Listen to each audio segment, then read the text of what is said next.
It's Query and Company. I'm going to be keeping you company for the next few hours. You are not going to believe the company. This company. You're going to bankrupt your mama's company? At least I have the radio to keep me company. On 93.5 and 107.5, The Fan.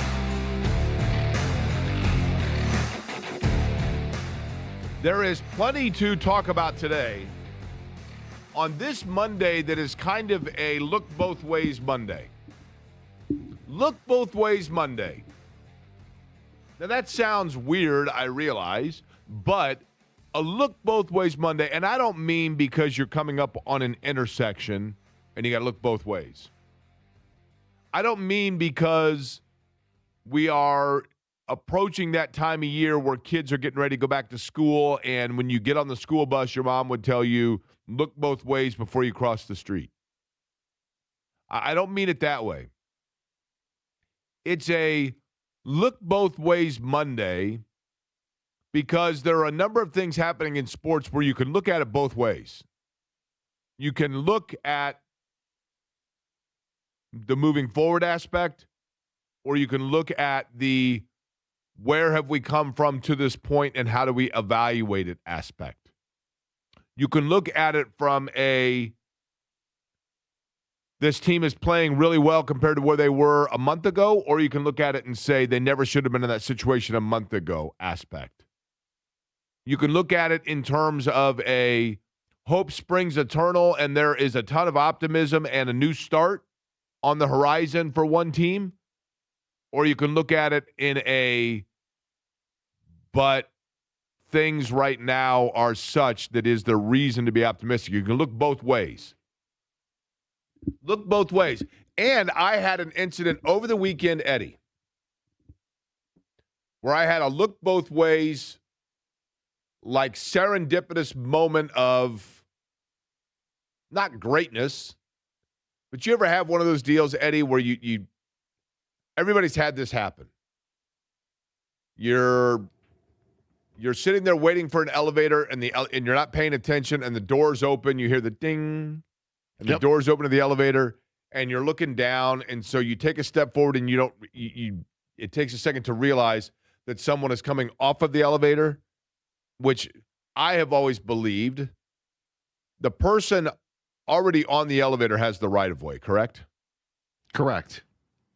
But if you overlook that, and then all of a sudden both of you now are on this collision course, and yet somebody's got to go left and somebody's got to go right, and then you both go the same way. There's like that awkward dance, you know what I'm talking about? And then you kind of chuckle with the person. You're like, my bad. I had that happen yesterday, but it was beyond just that. It was like, wait, what? I looked both ways, and then I looked back on it like, I think that was, but I'm not sure. And then it turned out to be cool, and it was one of those serendipitous things that's kind of the story of my life where I'm like, I don't know how that just happened, but that was cool. I'll get to that. And then we can look at, for example, like the World Cup.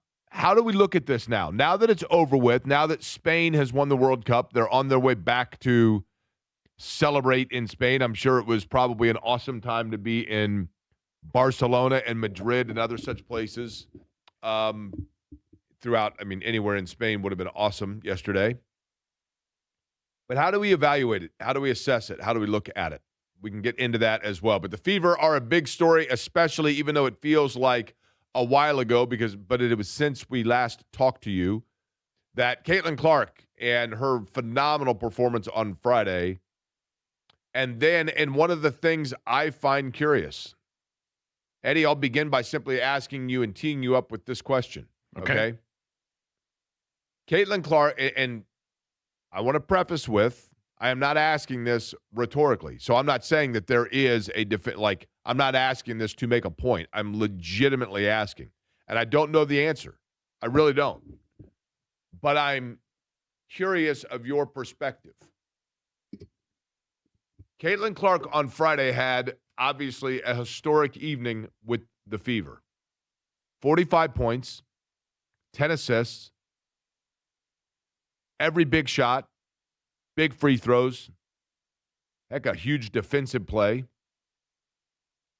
Phenomenal performance. One of the greatest performances in professional basketball that we've seen in Indiana.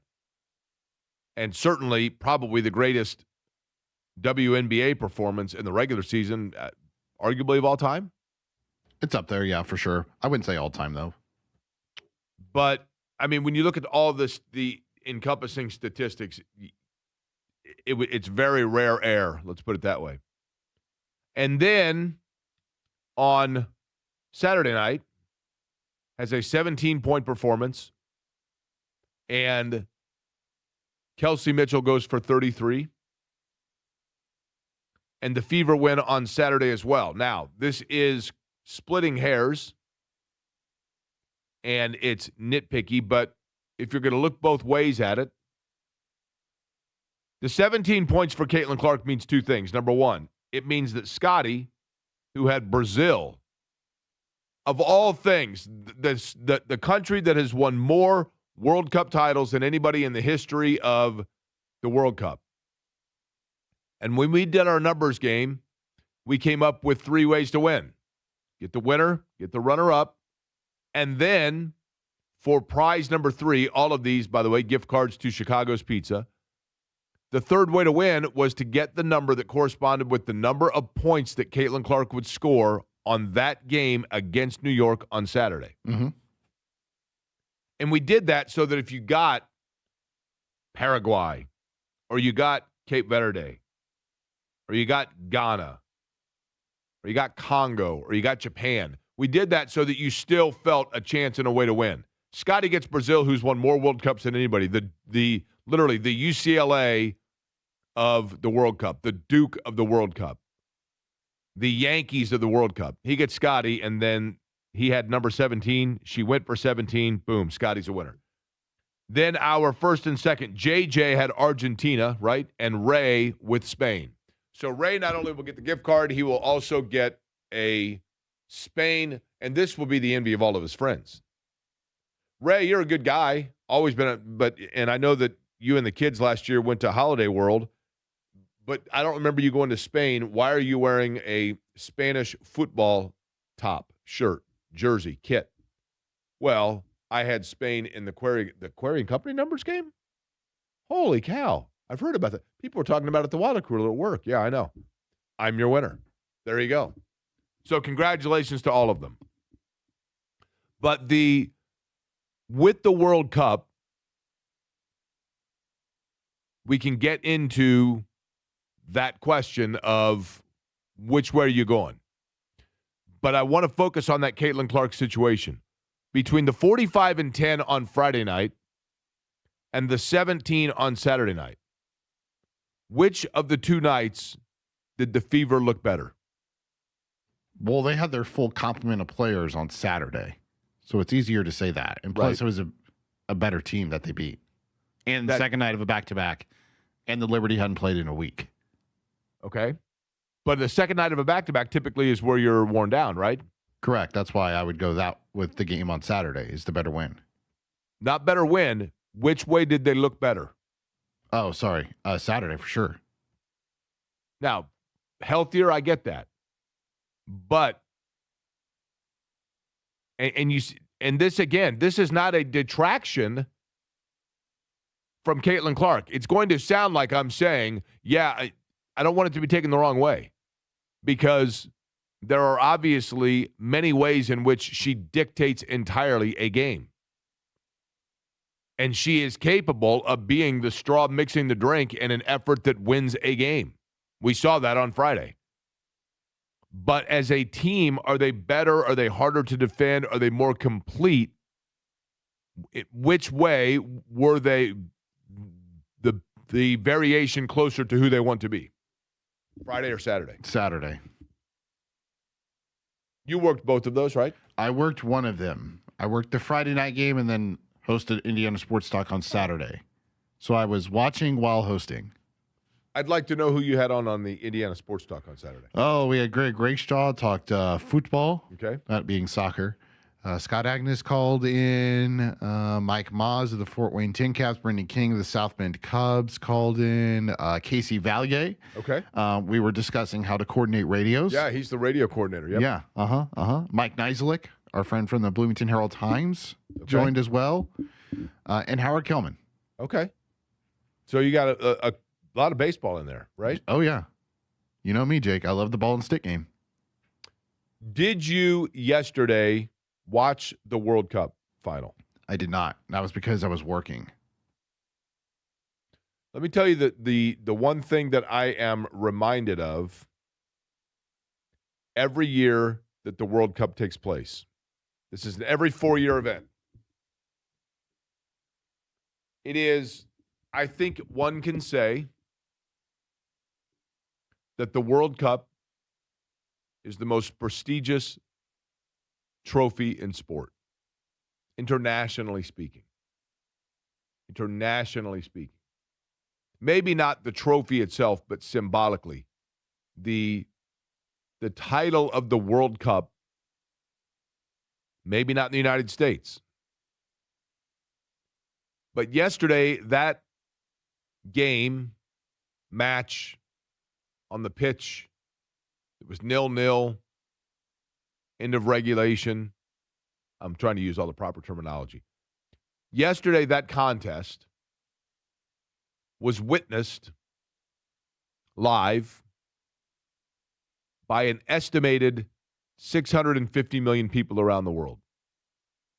Now, keep in mind that it was even out of prime time to an extent in, close. I guess it would have ended in Spain around 11 p.m., 10 or 11 p.m. Argentina, obviously, if not on Eastern, on Central Time. So Argentina, a little bit different. But for so many parts of the world, the time difference is applicable. But I remember the 94 World Cup when it was here very vividly. And it was, to a very great extent, background noise. I think there are people that are like, yeah, I'll watch it because it's here and it's kind of cool.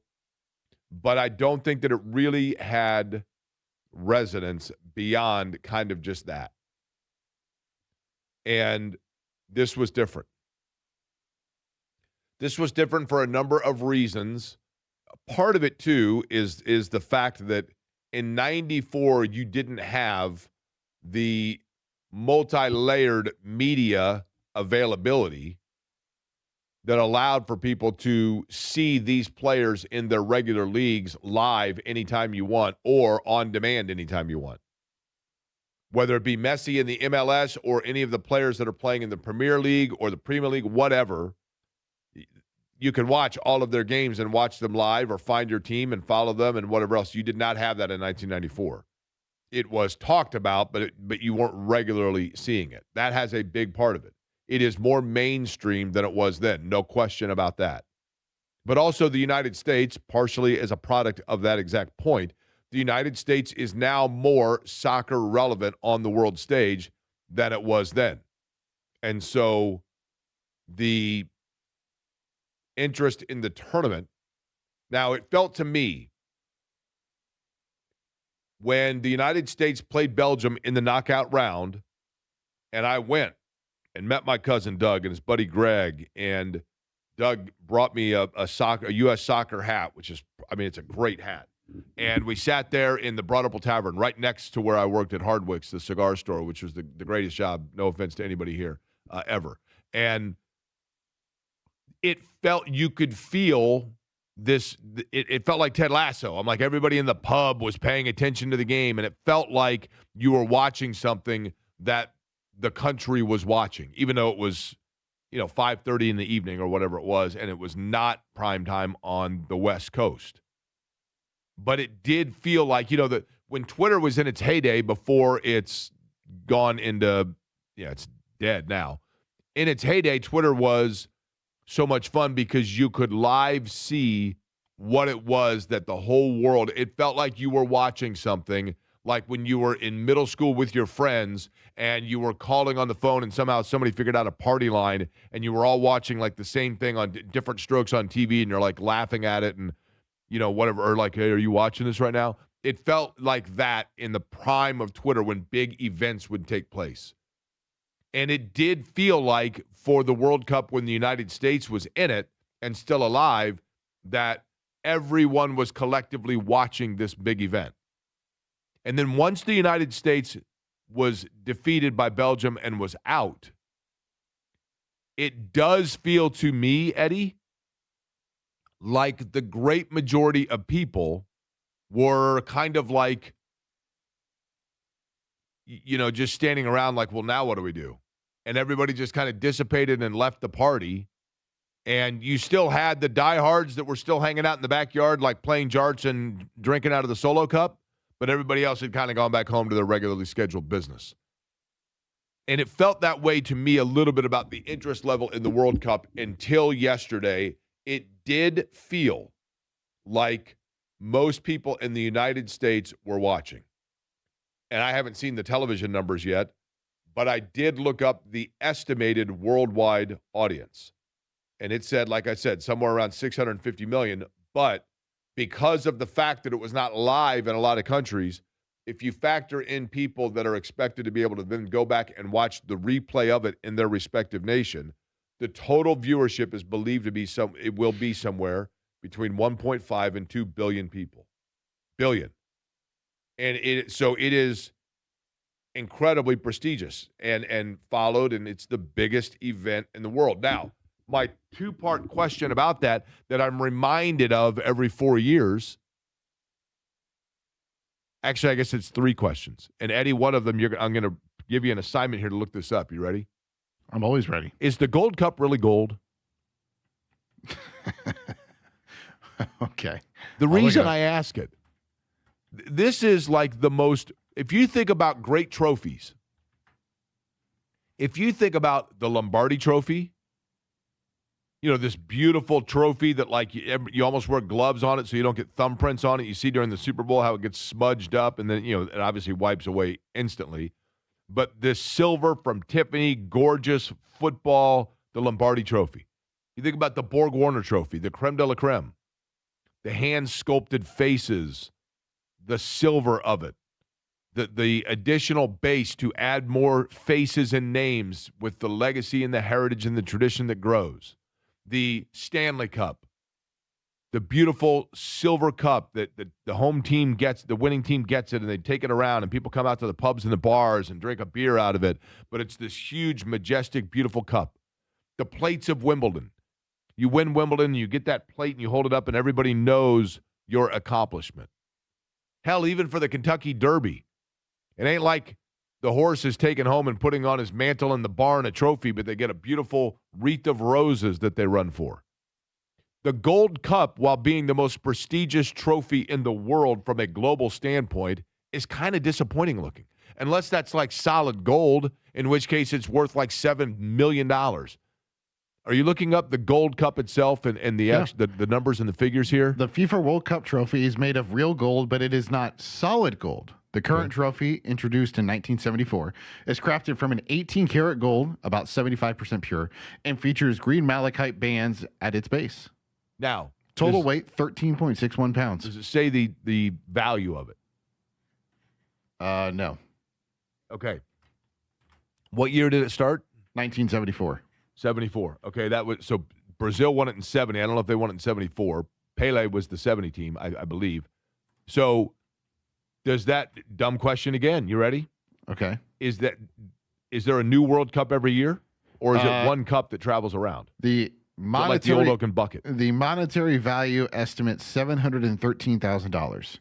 The material so that was for the estimate is around $700,000. Okay. And it's one trophy that then you hold on to until 4 years later? I don't know. The true value is over $20 million due to its historical significance. Okay. So it's got to be one trophy. It's not, in other words, there's not Pete's Trophy Shop in Sao Paulo that makes one of these every 4 years, right? They ain't calling up Jostens and getting a new World Cup. It's the same, that is the exact same World Cup which leads to this other question. And I know, listen, I'm here to say it on a Monday. Good morning to you. My name is Jake Query. Eddie Garrison, the other voice you just heard. It is Query & Company here on 93.5 and 107.5 The Fan. I know that I sound like the dumb, ignorant American here when I ask this question. And maybe Zach Osterman can shed more light with me because he's a soccer expert who's going to join us today. Okay, so the The Gold Cup does not permanently belong to the winning team. Okay. After a champion lifts it in the final, it is immediately returned to FIFA's World Football Museum in Zurich and kept under tight security between tournaments. Winning nations instead receive a gold-plated bronze replica that they can display permanently wherever they choose. Okay, so this is similar to the Indy 500. Thank you for looking that up. Similar to the Indy 500, where there is one Borg Warner trophy, and then the winner is given a baby Borg. That began, I don't know, maybe 10 years ago or so. Steve Shunk, one of the great human beings that you'll ever meet, and just nonstop charisma, personality, and just fun, works for Borg Warner, and he presents to the driver a baby Borg and to the owner a baby Borg to represent what it was that they accomplished. So in that capacity, that's the case for the World Cup. Now, in Spain, for example, or in the United States, it's a dumb question. If the United States was to win the World Cup, where would the World Cup replica that they are given be displayed? Where is the U.S. soccer headquarters or facility? Do you know? When they get together and they practice, where do they go? Chicago? The United States Soccer Federation is in Chicago. Okay, so that's where it would be presumably on display, right? That would be my guess. See, this kind of stuff, Eddie, and you can't even say that sleep deprivation of me staring at the ceiling is what came up with this. I thought of this last night during my record-setting time. A new track record. I'll tell you what, the track conditions were good, buddy. Good track conditions. Little hairy. We had a bit of a caution flag. Well, I had a major caution flag on the way down to Nashville over the weekend. Had a red flag situation on the way down. Slight caution flag last night on the way back. And if any of you are getting ready to drive south, I'll give you a little traffic tip here coming up in just a little bit when I recap for you that exact scenario. But before we do all of that, Eddie, let's get to the show today, because truth be told, you and I have not really talked at all because you were working yesterday. I was in race purgatory of limbo. I was in race limbo all day, and then by the time that you were laying down that noggin of yours for a quality night of sleep after a long, hard-working weekend as the working American man that you are, I was in the car and driving back, and we can recount all of that, which, again, traffic tips for the folks at home. But I don't know what's lined up on the big show today. So billboard for me in radio terms, if you will, what we got upcoming. You were probably an hour into your commute back from seeing all the woo girls, Yeah. Jake, and then that's about the time when I fell asleep. But Zach Osterman of the Indy Star will join us at the top of the hour to talk about the World Cup. IU is out in Peru. I think they tip off in this little round robin thing that they got going on down there. It's 8 teams that are playing. I was just in Peru. Really? Are they going to the circus? I don't know. That's a great question. That circus in Peru is amazing. And Mr. Weenie, there on the north end of town, as if you're going to be going to Wabash. That's just past the high school, the Mr. Weenie. And it was closed, unfortunately. I didn't get a chance to go there. They tell me that's fantastic. The Lions Club, the Miami County Lions Club, has great tenderloins right outside of the circus in Peru. Absolutely loved that. I didn't see anything about IU being there. Interesting. Huh. But you're saying Did you go to Wabash or Warbash? I added an R when I got there, Warbash. Okay. And then there was some of that Canadian wildfire smoke was out, so I got home and I had to wash my clothes. Yeah, I was when I was making my commute, I was surprised. I saw some of the haze yesterday on the south side of Indy. I was like, whoa. Yeah, I've heard it's bad. And I don't mean to make light of that at all because it's terrible, right? It was really bad in Peru. And obviously, folks, I'm talking about Peru, Indiana. The IU basketball team will be in Peru, the country, for their basketball exhibition. I thought there was the chance that Mellencamp would postpone on Saturday because he had done so in Michigan, and it felt like some of that smoke. I think if you look to the north now, it still looks kind of hazy. I don't know if that's overcast or if that's that wildfire smoke. It's a terrible situation. I don't know. I could really tell it when I was driving. I was looking at my rearview mirror. Like, you could really see it then. Yeah, for some reason. And I know that, like Shannon mentioned, that she thought she had allergies, and they're like, well, no, it's probably like you're sensitive to the air quality. Yeah. So people, as we always mention, please be kind to your pets. Do not leave them outside. It's not Correct. good air quality for them to be out there. That is correct. Okay, so Zach's going to join us what time? 11 o'clock, top of the hour. Okay. And then at noon, when you can officially go from saying good morning to good afternoon, Mike Chappell CBS 4, Fox 59. Final week, Jake, without some horseshoe football. Okay. When we come back, kind of recapping a crazy day yesterday and what it means for today. And I do have a question for the masses about the weekend that will open up at 239-1070. I need feedback from the people. But a recap of a crazy day yesterday and how it bleeds over into a sports day today. That and more on World Cup Fever Colts. Kind of, again, one of those potpourri Mondays on a sleep deprivation Monday. It is 93.5 and 107.5 The Fan.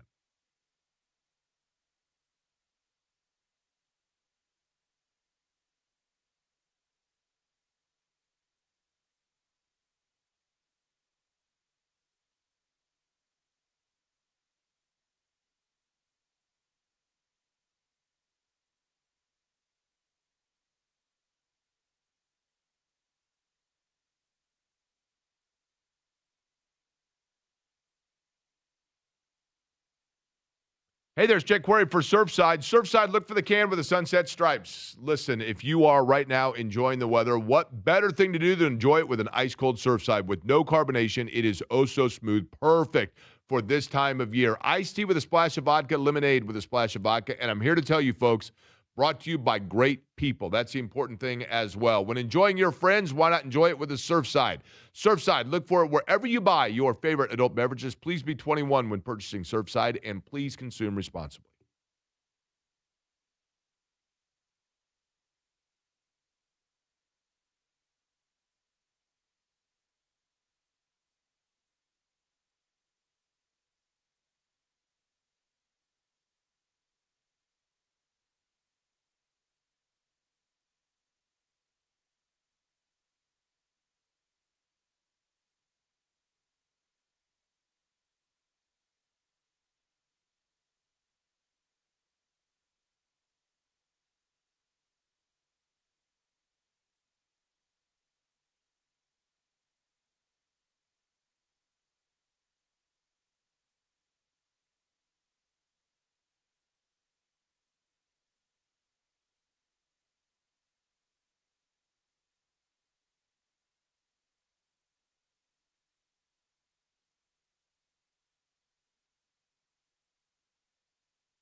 Query and Company on 93.5 and 107.5 The Fan.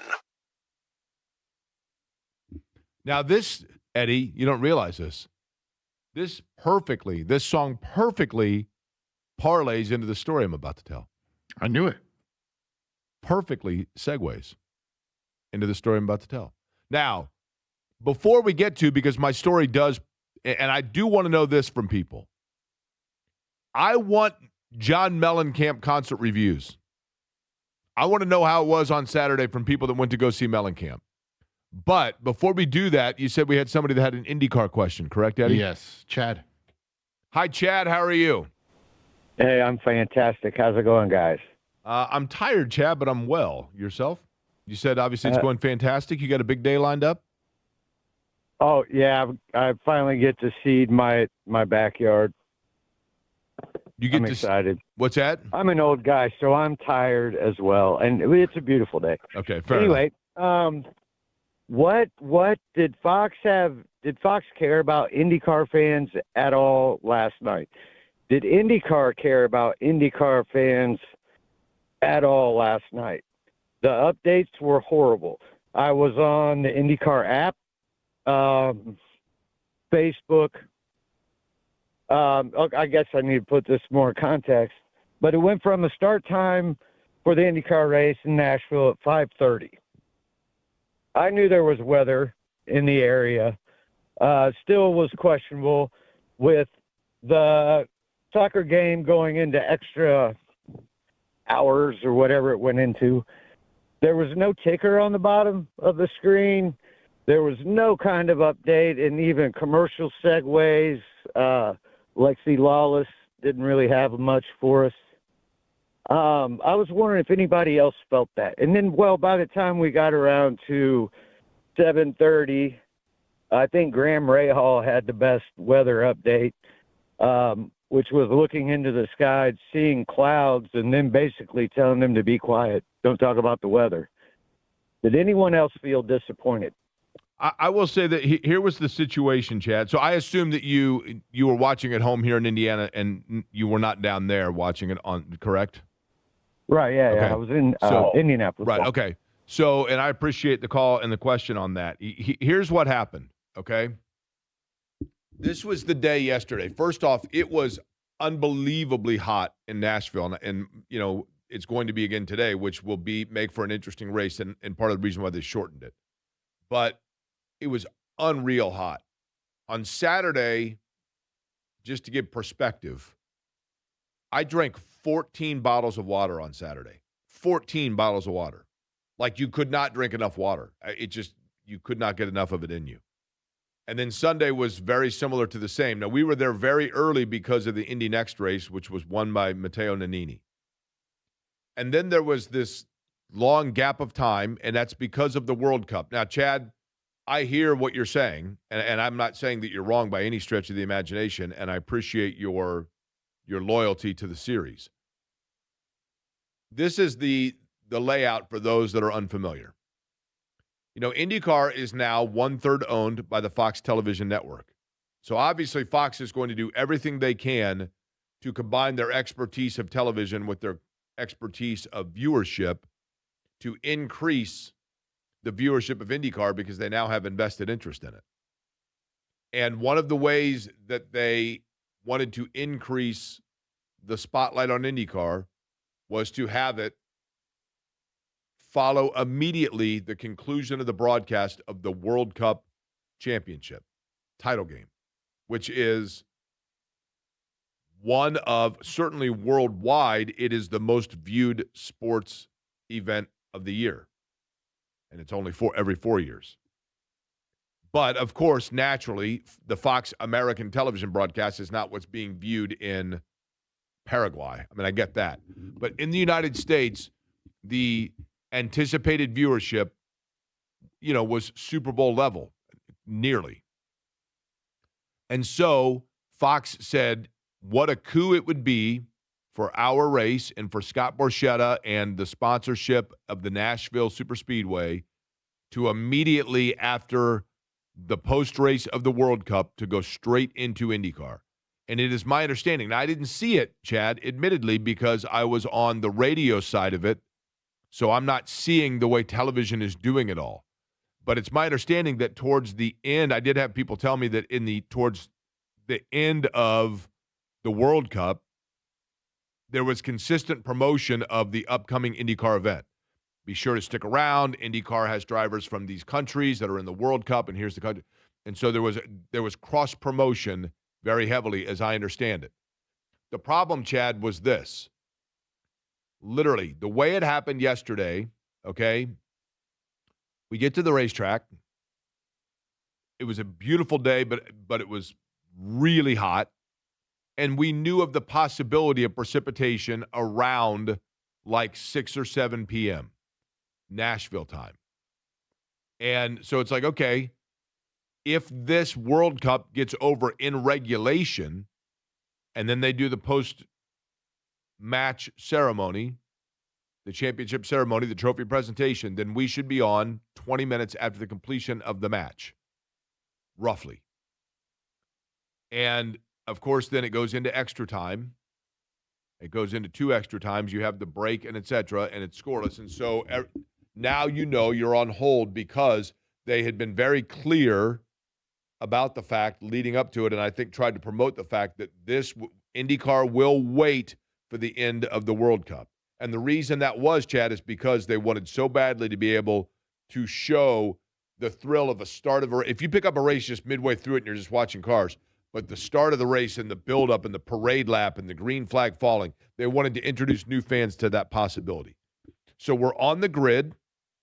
They had the World Cup on screens. I couldn't hear it, of course, because I'm on the radio, but I could see it. They had a viewing party there in Nashville. And so we're lined up on the grid and doing the pre-race stuff, and we are literally like 15 minutes from getting ready to what would be the start of pre-race ceremonies, assuming the World Cup is about to be completed and someone's about to score. Spain looked to score. It was overruled because it was an offsides or whatever. So everybody's like, oh my gosh, we're about to go on. We're going to go on in 20 minutes. This is going to end here shortly and whatever else. Just at the time that there would have been that handoff, while we were sitting there on the grid, I saw one of the biggest bolts of lightning I've ever seen. And so, okay, we're on a 30-minute lightning delay, automatically, 30-minute lightning delay. And then that clock resets every time there's a bolt of lightning. And we got down to like 8 minutes left, and then boom, another bolt of lightning, boom, 30-minute delay. And as that's happening, the sky was changing. So now it was this tap dance waiting game. It was like playing Twister of your left foot's on green and your right foot's on red. And now, wait a minute, it looks like the skies are clearing up. So go ahead and put both left feet on, or both your left and right feet on green. And then here's another lightning bolt. And so it was just constant dance and balance of figuring out when exactly the race was going to start. And truth be told, and Chad, my apologies if they did not do a good enough job of illustrating or explaining the uncertainty under which we were working. But the reality is it was exactly that. Because the timing of the match combined with the timing of the weather created uncertainty all the way around. And it was just really hard to figure out when exactly they were going to go because of the lightning holds. And then this shelf cloud that came in. And at that point, admittedly, because I looked up, we're all standing there, and I looked up and, we were wondering whether or not we were going to get it going. And I've been in situations where if it does rain, then they bring the jet. They had the Titan dryers out there ready to go. And so the thought process was, okay, once they get this going, we may be in decent shape here if they can get the track dry. And, of course, I'm looking at the clock thinking, okay, I got a 3-hour race and then a 5-hour drive home, but I'm going to ride this through and I'm going to fulfill both obligations. And then it rained. And as soon as it started raining, it took a second, it was a sprinkle, and then all of a sudden, literally, I looked to my left, and there was Forrest Gump relaying for me. Little bit of stinging rain and big old fat rain. Rain that flew in sideways. Oh, yeah, it did do that. Sometimes rain even seemed to come straight up from underneath. That's exactly right. I've never seen rain like it in my life. I'm not kidding you. That was it deluged to the point where instantly, as soon as that happened, it was like, we're done. We're done. And at that point, it was postponed to today at 3 p.m. Indy time, 2 o'clock Nashville time. And I said, you know what? My primary job is this one, and so I've got to get back. And so that's what I did. But, Chad, my long-winded answer there is I just think the reason of that holding pattern, and if it makes for any consolation, again, explanation, but I was walking through the garage area and talking to race officials, and they were like, we still don't know just because this weather is so uncertain, and it was kind of dancing all over the place. James, I think, had a question about it as well. James, what's up? Sorry. Hey, man, good to see you guys or hear from you guys. I missed the top of the show, so I apologize. You may have answered this already, and you kind of hit on it last time, but obviously you're here in Indy. How do you guys decide to pivot kind of last minute? Are they going to just run with less announcers, just going to be track dude out there? I mean, how do you guys kind of figure that out in a situation? Okay, good question. Really good question. I appreciate it, James. So we're all, obviously Mark Janes, the broadcast team yesterday, Mark Janes, Michael Young, myself, Ryan Marine, and then DJ Clark, who does video boards and does a great job of it for IndyCar, so he's already on site. He does pits for us over the course of a race until he has to retreat to go do that obligation for the post-race stuff. So we talk about it, usually there's kind of a head count going into the weekend of like, okay, in the event that this would run an extra day, who's in, who's out, that kind of thing. And for me, in the past, when I had the noon show or if I was on at 3 o'clock, I was always good to stay through because I'm like, I'll just plug through and then get home when I can. Or there have been times also where it's been set up where I've done this like I think once. I think I did it a couple of years ago. I can't remember where we were, where I did the race and set it up and did the show from the compound, the media compound at the racetrack. But as of last night, I had told them, I talked to Mark and to our boss, Chris Pollock, ahead of time and just said, look, in the event that this goes over into Monday, and I'm sitting on 299, James, that was going to be my 300th IndyCar race. Not that there was some celebration for it, but I'm back on 299 because I was looking at the clock, and then once it deluged, then there's a group text, and it was, okay, who's in, who's out? And they both were like, look, we totally get it. You've got your own, you have a job you got to get back to. Michael's job allowed him to take the day off. So Michael stayed down. Ryan stayed down because Ryan's primary job is race broadcasting stuff, and he's going to Charlotte on Wednesday for something. So Ryan was good. Michael was good. DJ had to leave. So Michael now will double dip between the radio broadcast and the video boards. And then Drake York, who does stuff for us in the past and does a lot of USAC stuff and has done the pits before and was in Indy. They called Drake last night, and so he's driving over this morning. So Drake will be on the broadcast. So it'll be Drake, Ryan. Michael will slide over after he does the video board introductions, and Mark. So we just kind of free flow it. And wait, Drake is everybody's IndyCar guy? I didn't know that. Drake has done stuff with us in the past. Really? When we're in the area, yeah. That's a big get for the IndyCar Radio Network to get Drake. That's right. This one he's not at Raptors games, right? That's right, yeah. He's a huge Raptor. Drake's a Kentucky Wildcat fan? Drake's a fan of whatever series happens to be in his backyard, right? Yeah. But yes, Drake York is on his way down. I did have a chance encounter of greatness, though, that I'll tell you about on the other side, and I do want to know this. Again, Zach Osterman going to join us coming up 11 o'clock hour. Those that went to Mellencamp, I need a recap of it. How was it? I have never seen John Mellencamp in concert, which is embarrassing as a Hoosier. It's embarrassing. But in the prime Mellencamp Deer Creek years, I always was out of town or had something going on or didn't have tickets. And I know now that we are at the point where presumably this might be the last time that he goes through and he's playing just the hits and whatever else. And I've seen video of some of the other shows, and he looks to sound pretty good. I mean, he's obviously not jumping around like he was in his prime, but I want to know how it was. I need a breakdown from somebody at 239-1070. And speaking of concerts, I saw somebody in concert yesterday that might be a bigger star than Mellencamp. And it was one of the most bizarre and surreal things, because on this subject today, where I say it's literally everything is about forward and back, looking forward. Looking both ways. Looking both ways. I had a situation yesterday where I ran into somebody and we were both looking both ways, and we did that inadvertent, like, awkward human dance. And then I was like, wait a minute. And it's because they were in concert. And it parlays into the song Eddie played. All of that is just a big mumbo jumbo of uncertainty like yesterday's weather, but I'll put it all together for you next.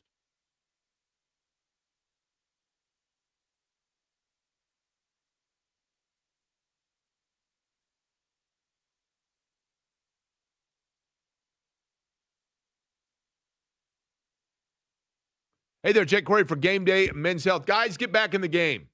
Whether you're talking about that visceral fat you've got, that stubborn belly fat, or just the energy level that you're lacking, perhaps testosterone replacement therapy would help you out. Peptide therapies, which I love, because I notice in the peptide therapies just not as sore after a workout. Bounce back a lot faster, a lot more energy.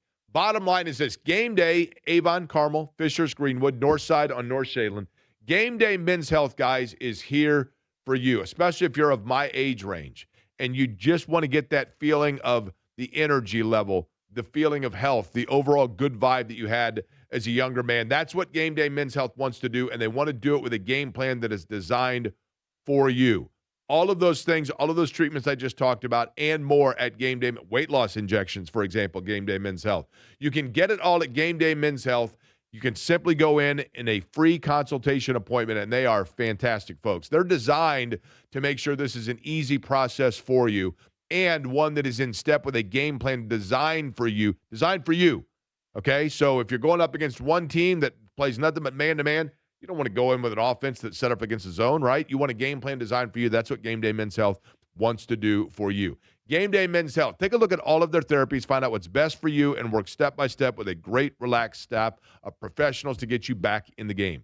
GameDayMen'sHealth.com is the website to look over everything and set that appointment. That's GameDayMen'sHealth.com.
Chris Query and Company on 93.5 and 107.5 The Fan.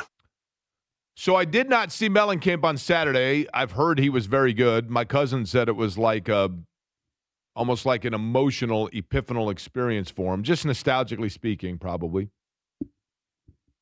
But I'll tell you who I did see in concert yesterday, serendipitously. Had no idea that it was happening. As mentioned, I was at the Nashville Speedway, Super Speedway. Scott Borchetta is the founder of Big Machine Records. He most notably made his name and his fortune when he had a young, at the time, kind of unknown, awkward but talented singer out of, I believe, Pennsylvania that he signed by the name of Taylor Swift. And that skyrocketed Scott Borchetta's fortune and place within the music industry. And while they are still not working together, he has a lot of bands on his label. He is also a very loyal sponsor of IndyCar and events in the Nashville area, including the race on the Oval. And so yesterday, as part of the support, if you will, events of the race, he had a number of bands playing just outside of the media center in the infield of the Speedway, kind of on the victory podium area. And it was kind of funny because, you know, everyone is collecting in the media center because it was like the one air-conditioned place at the track.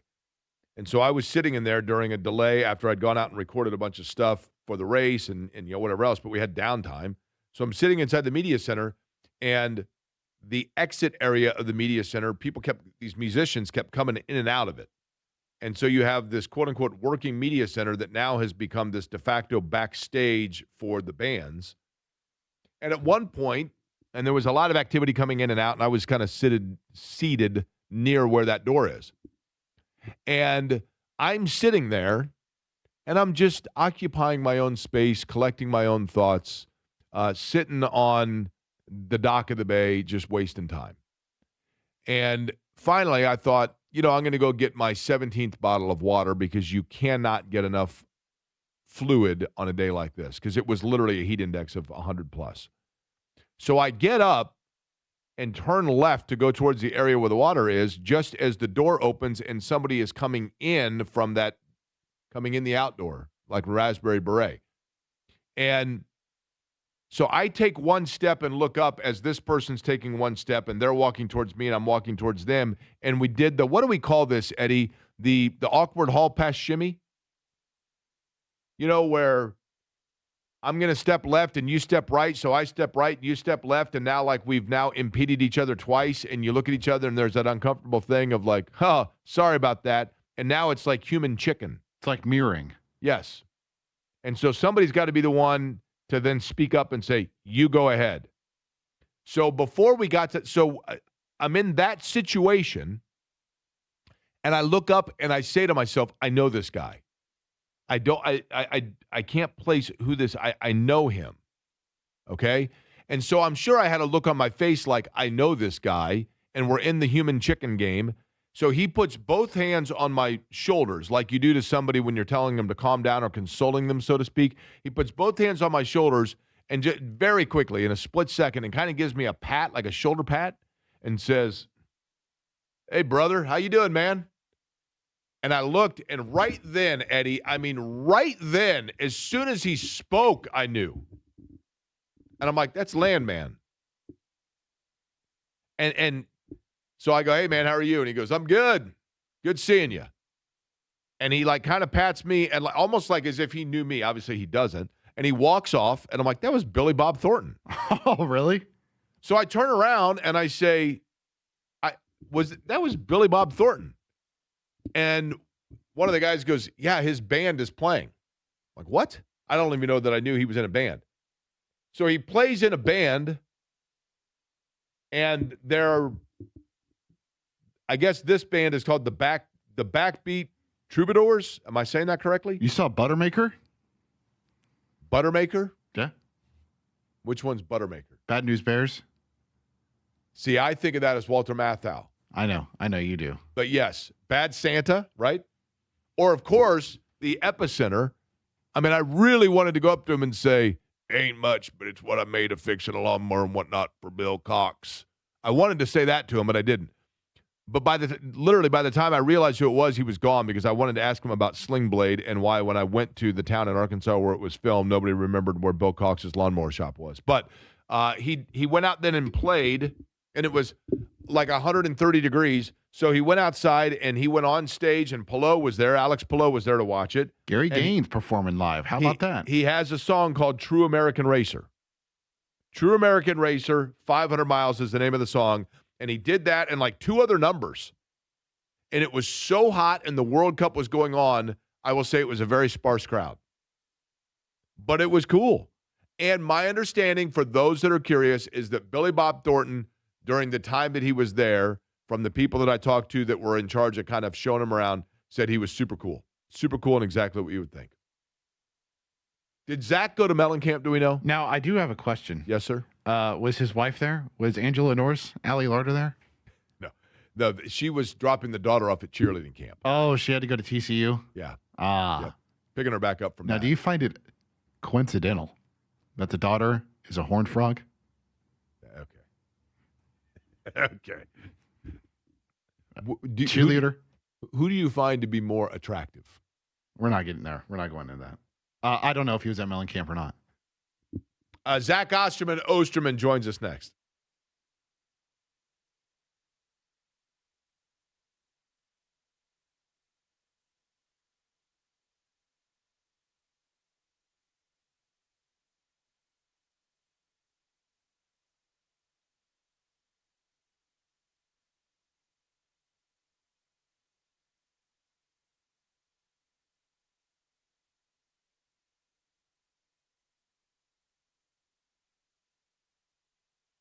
Hey there, Jake Quarry for Chicago's Pizza. Guess what? Right now, time opening up for the lunch buffet at Chicago's Pizza, and they've been in there since literally opening the door today, making that fresh hand-rolled breadsticks, the dough fresh every single day, all the ingredients fresh every day for the lunch buffet. From now until 1:30, for a price that is better than what you're going to pay across the street for a lunch that you're later going to regret.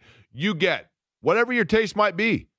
You're thinking to yourself, Jake, right now, just a deep dish pizza with that cheese and that crust that just, it's perfect. It almost melts in your mouth. That sounds wonderful. So, too, just a nice traditional pizza would be outstanding. I got a sweet tooth.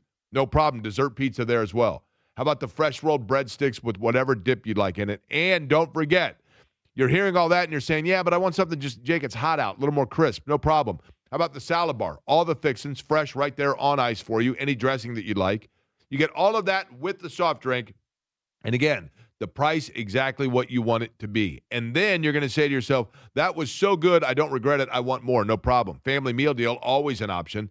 2 medium, 1 topping pizzas and the fresh order breadsticks for just $25. And you're getting it from Chicago's Pizza that is dedicated to being the best in community, giving back and providing for you exactly what it is that you want for your culinary needs. Chicago's Pizza, 19 locations across central Indiana, 26 statewide. Find one near you at chicagospizza.com.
You're listening to Query and Company on 93.5 and 107.5 The Fan. First thoughts here, Eddie? We have no lyrics yet.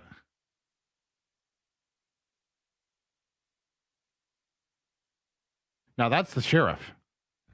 That is the sheriff from Landman, right? Two Ohio boys. I believe it's about Bobby Rahal, right? And Jim This Truman. is Billy Bob. That is?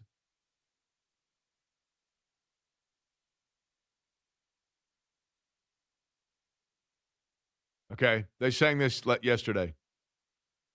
So this is Billy Bob Thornton. The Backbeat Troubadours is the name of the band. Mark Colley, the sheriff from Landman. So both of them were there yesterday playing it at the Nashville Superspeedway. I was literally standing as far from where I am to you right now, Eddie, 15 feet away probably, as they were playing. And it was almost like most people had no idea that was Billy Bob. It was cool. It was definitely cool. It was very surreal. Zach Osterman, just a second here. Real quick, I want to read this. This from Eric Moore, the esteemed head football coach at Center Grove. I think one could obviously say like Hall of Fame level coach here in Indiana and Hoosier through and through, which is one of the many things that I love about him. He said, I had worked for Mellencamp from 84 to 88 in Bloomington, so I've been to about 40 concerts of his. I'd seen clips of other shows this summer, and he seemed okay. But Saturday night, he was revisiting my college days for me. He's not moving as fast as back in those days, obviously, but Saturday's concert was epic for the people that were there. He didn't move around a whole lot, but that's to be expected. But his show that was canceled in Michigan might have given him more energy. He did not have political statements, which was appreciated. He even apologized for starting late because of the weather. Says, I wish he would have talked more about playing in Indiana, but he did introduce his band all from Indiana. It was a tremendous night for guys my age, remembering those great times in the 80s. That from Eric Moore. So, yeah, I think there's an element of that. I mean, there is definitely, music has a weird way of bringing us all back. And Mellencamp, certainly for people in this state, a lot of great memories from his prime, no question about it. Speaking of prime for Indiana, they hope to get back there in the basketball standpoint of things. They're going to utilize an exhibition that includes playing outside the country. And joining us now to talk about that and more, Zach Osterman from the Indianapolis Star joins us here on the program. And Zach, we can talk a little soccer as well, but I'm going to begin with basketball from the IU standpoint. And that is, what did we learn, if anything, in their exhibition against the team from Canada now as they get set to go down to Peru? See, you're killing me that you don't lead with Mark Colley. I got to be the only guest you're going to have on today that can sing Mark Colley to you. But that's all right. We'll leave my cover of Even the Man in the Moon is Crying for another day. Okay.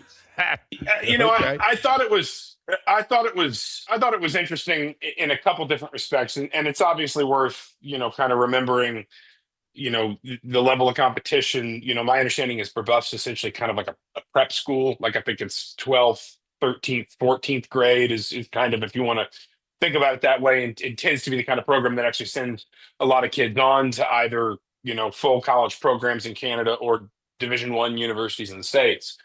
I think really though, for me, it was about just kind of the curiosity at how certain things are fitting together. So like, for example, I thought it was an encouraging sign that Marcus Burton has 6 assists and 6 rebounds, only takes 6 shots. There are going to be nights where Indiana needs Burton to lead the way in scoring and all that, but I think there are also going to be nights where Indiana is going to need Marcus Burton to just pull the strings for other players. And I thought, you could tell that he had a good feel for that already. Obviously, this was the one chance we were going to get to see the two bigs together. I thought there were some, it's a work in progress, but some things that clearly Indiana could build on. And then you look at just kind of maybe individual performances like Trevor Manhurts, like Prince Alexander Moody, like Trent Sisley, and you can kind of see maybe where their roles are starting to develop within this team. But I think, and this was true of the Puerto Rico trip last year. I think it'll be true of the games that they play down in Peru. There is a real extent to which a lot of this does just, I used this phrase a second ago, but does still feel very work in progress. And I think it's going to feel that way for a while because Indiana doesn't want to be a a fully developed team right now. One of the more interesting things I thought Darren DeVries said after the Brebeuf game was he talked about, kind of one of the big sort of value pieces of the Peru trip is that they'll get home, they'll send all the players away for 2 or 3 weeks, they'll get a little bit of time off before they obviously come back for the fall semester. But it'll be that time when DeVries and his staff have a bunch of film that they can chew on and really kind of say, what did we get out of the summer? How far along are we in these different areas? And then let's make our plan for the preseason. I think that's the last thing DeVries will get out of this, is really just maybe feeling like the puzzle pieces are going to start to fully form, and then he'll be able to take them and try and fit them together. So Mark Colley's been doing music since the 90s, right? I mean, like my college years, I think is kind of like his probably peak year in terms. Maybe I'm wrong, but he's been around a long time. So Mark Colley, that's now teamed with Billy Bob Thornton, and I was one of the sparse crowd that saw him playing yesterday.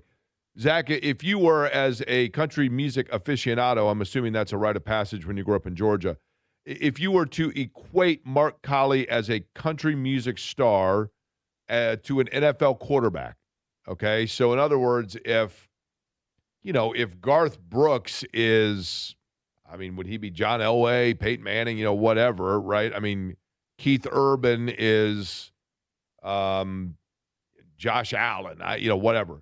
Mark Colley is who? He's had the career of who in terms of his relevance and his placement?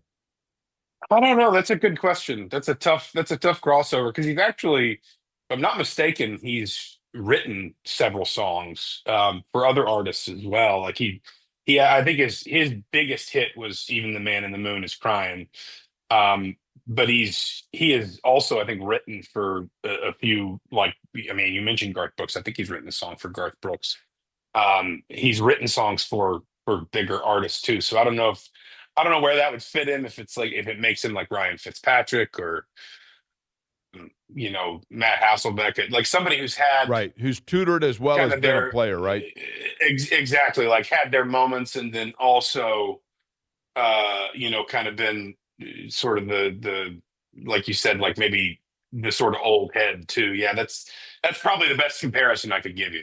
Brad Johnson. Okay, Brad Johnson won a Super Bowl. Joe Flacco. Joe Flacco. Yeah, Trent Dilfer. I don't know, somebody like that. Joe Flacco, though, had no interest in actually helping people along. Matt Hasselbeck is probably a good one. That's probably a good one. What style of play does Darren DeVries want to play with this particular personnel that Ryan Carr has helped put together for him? I think you still are going to want a team that can play up tempo. If anything, I think Indiana might be able to play a little bit faster next season, frankly, just because I think they're going to have, number one, obviously the ability to rebound the ball better, and number two, maybe a little bit more capacity to disrupt defensively.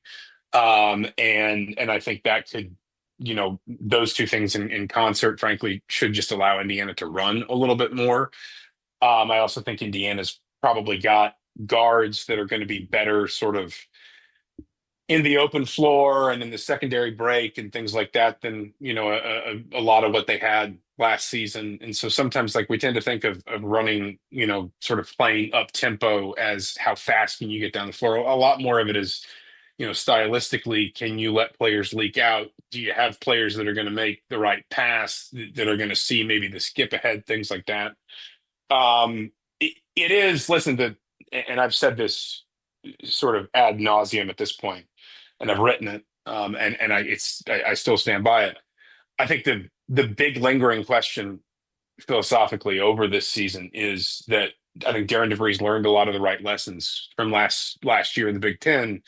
He's never coached a team like this. So when you talk about style, we can talk about, I think they still want to space the floor. They still want to, move the ball in certain ways. You're still going to have an emphasis on 3-point shooting, not dissimilar to last year, maybe even in some ways a little bit more, because you're going to have more balanced lineups on the floor. But this is a departure, sort of players-wise, tools-wise, skills-wise, and certainly size-wise, from what Darren DeVries has done across the course of his coaching career. Even if you want to go back to some of the teams that he helped coach under Greg McDermott and Dana Altman at Creighton, this is a different sort of team in terms of its construction and therefore its style. And I think we have to answer the question of how does Darren DeVries coach a team like this? I don't know that there is a clean answer to that. It's probably one that he's still working through himself in some respects. I'm not saying a coach can't evolve. All good coaches do. I'm just saying we don't have kind of a point of comparison to reach for and say, this is what Darren DeVries does when he plays with a lineup that's got two true established bigs, and how he builds around that and how he sort of carves out roles around player, that sort of foundation. I think it is the fascinating question of this season. Zach, did you go to Mellencamp by chance this weekend? I did not. No, I was chasing 8-year-olds around this weekend. Have you seen, by the way, are you a coach? No, I have my son and his friends just scampering through the house all the time, leaving a tiny trail of destruction in their way. I don't know if you know this or not. I go back to when I was a kid. I do think that early social supremacy in terms of being within the highest caste system, socially speaking, in adolescence is largely based upon how cool the houses you grow up in and notably how much junk food there is. Do you have a lot of junk food at your house for kids? We don't have a ton, but we do have a basement playroom that they're allowed to just sort of permanently trash. Yeah, you got the I house. think they're down there right now. Okay, that's cool. Okay, have you seen Mellencamp ever? I honestly have not. That is one of either. my southern Indiana, and this is an old family legend. My dad's family is actually from Seymour, and my dad always claims that we were family friends with the Mellencamps back 100 years ago or whatever. So it is a noticeable gap in my southern Indiana experience. Okay, fair enough. Now, as somebody, I'm curious of this. So you do like country music, though, correct? Oh yes. Okay. I had this thought over the weekend, and I'm towing a dangerous ground when I say it. Now, we know that Nashville has become this epicenter of entertainment city, the bachelorette capital of the world, correct? Woo! That's correct, Eddie. I'm curious of this. From the music standpoint, if you go back to the old days of Opryland and, Johnny Cash and Waylon Jennings and et cetera, to the old guard of people of that ilk, has Nashville as a music and entertainment city approached the area of getting dangerously close to jumping the shark?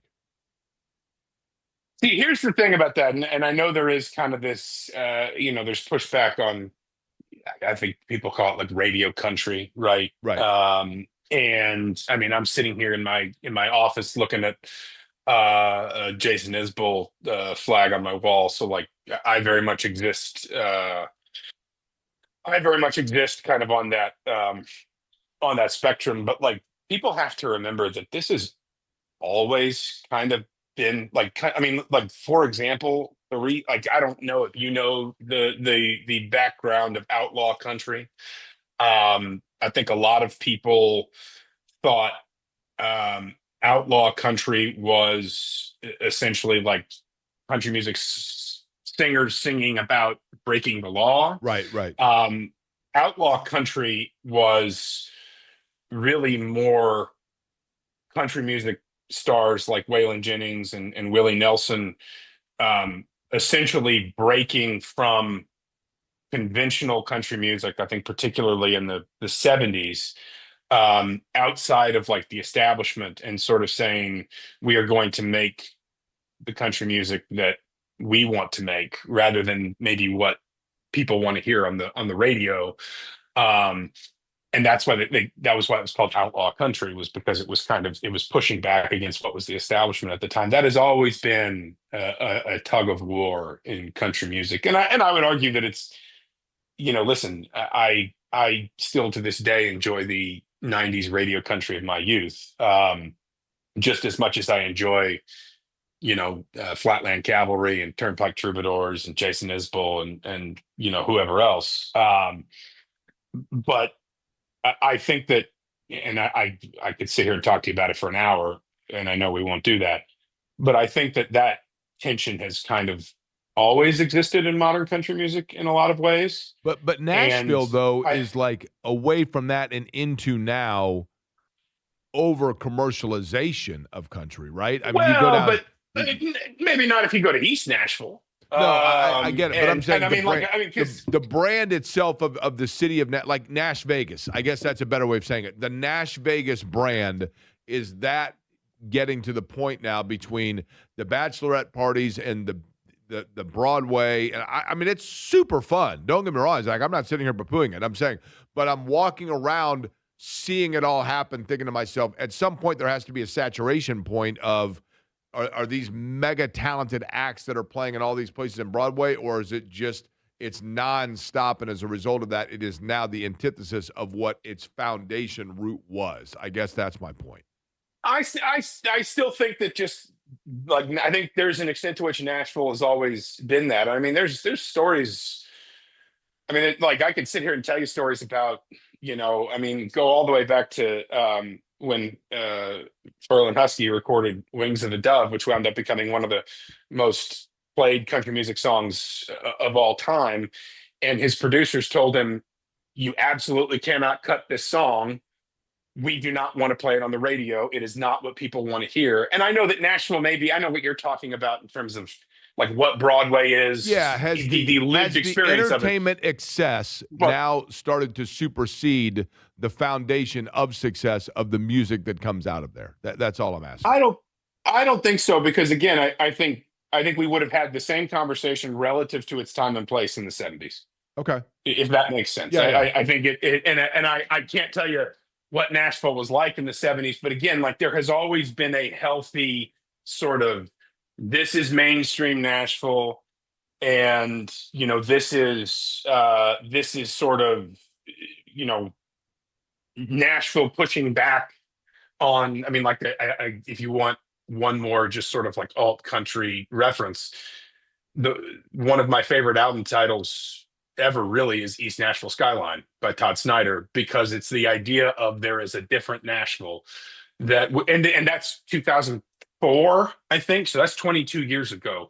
And we're still having that conversation. And again, I could go back to the 70s when you had people who had to like, I think the story Ferlin Husky always told was that basically he walked into a session one day and his producer had gotten had missed a flight connection and wasn't there. And he said, "Great, we're going to start with Wings of the Dove." He had to wait until someone wasn't in the room to tell him to stop. Nashville has always had that healthy sort of tension. And again, right now, I think to your point, it is sort of characterized by the lights and the sound, and you go down the honky stage or Eddie, the sound that you do, Central, right? or whatever. But yeah, that right. But I think there's always been, since sort of the invention of modern country music, I think there has always been that Nashville in some form that has had this sort of, that has been the natural yang to this other more unconventional, more sort of outsider, seeking creative freedom Nashville, if that makes sense. And I think that those have always existed very well together, frankly. I didn't know that in 1975 there were 10,000 bachelorette parties on school buses with no. I don't think it's. You know what I mean? No, right. I don't think that's. But I think that in 1975 we could have found something in Nashville that was the equivalent of it. I get what you're saying. Yes, that symbolized the same sort of mainstream homogenous success, essentially. Zach Osterman is on the Swab 2-1 hotline. All right, Zach. Before we let you go, World Cup, the interest level in the game itself from a national standpoint, does this now continue to carry over, or once the U.S. was out, did we see a dip that then you don't? I'm not saying that it's a dead sport. I mean, don't get me wrong. I'm just saying, does what was a great and fun World Cup to the non-diehard fan, does it continue in terms of the interest? I think so. And it's all about access. That's always been the conversation in soccer. Like I've been a fan 22 years, and I used to have to get up at 6 o'clock in the morning and drive down to a local pub to watch games because, the terrestrial channel that would bring them to the States were so expensive I didn't have them at home. Now NBC throws every Premier League game up on Peacock or USA Right. or NBC or whatever. Um, like I always spoke, the 2010 World Cup felt like a watershed in terms of access, and I think a lot of people came out of that saying, "I want more of this," but suddenly they had access to it, because that's what you have to capitalize on, right? When you have that interest, you can't say, "Okay, and great, and in 2 years we'll have 100 more games on, so just wait for that. People will tune out." I think the key now is that the sport in this country is able, once it gets maybe casual viewers who watch something like a World Cup, if you think about in comparison maybe to the Olympics, part of the reason I think Olympic sports lose people is because once the Olympics end, those sports just kind of go away for a while. Whereas what soccer has now that it didn't have 20 years ago is any casual fan who loved the World Cup, the pageantry, the color, the excitement, whatever, and says, "I'd like more of that, please." They have access immediately to the Premier League or to La Liga. There are Champions League matches on Paramount Plus, all the, the whole bit. They can just go get it here in about a month. I mean, like a 6 days from today, my kids and I are going to be down in Nashville watching Liverpool play Sunderland. That level of access didn't exist once, and it does now. Now, that doesn't mean that soccer is going to suddenly surpass baseball or the NBA or anything like that. And there will also, talk about natural tension, there will also always be a bit of natural tension between sort of European soccer, which I think is appealing to Americans, number one, because we know it's the highest sort of branded club soccer, number two, because it doesn't tend to collide with a lot of our favorite sports in terms of viewing. A lot of it's in the morning. You don't have to choose between that and college football or that and the NFL. The tension between that and sort of trying to build MLS brands and MLS viewership. But I do think that in general, the sport will probably get another bump in this country from this World Cup, because it was so exciting, because it was a lot of fun, because it was here, and because now that it's going away, we can immediately and organically replace it with tons of access to the sport at a really high level somewhere else. When and where is the release of the book on Indiana football? It is right now. You can pre-order on Amazon, Barnes & Noble, Walmart, I think Target too. It's unthinkable to unstoppable how Kurt Signetti and the Indiana Hoosiers stunned college football. And it will be out September 22nd, which is the beginning of the week of Indiana's Big Ten opener. We didn't pick that week, but the date was serendipitous. So basically it'll be in your hands by the time Indiana's ready to play Northwestern on whatever that Friday night is. I think it's September 25th. And we're really excited for it. Appreciate it, Zach, as always. And I'll dive deeper into the Mark Colley catalog. Hopefully I got that. It's not a deep well, but right. It is there. All right. Appreciate it, man. That's from the Indianapolis Star. That's our friend Zach Osterman. Thank you, Eddie. I called him Osterman for the first 9 years that we had him on, right? Yeah, I remember that. Yeah. You went and then you started doing the Osterman thing. And then we got that on tape. The first 2 years that I knew Zach, actually 4 questions. Right? I'm just saying, for what it's worth. On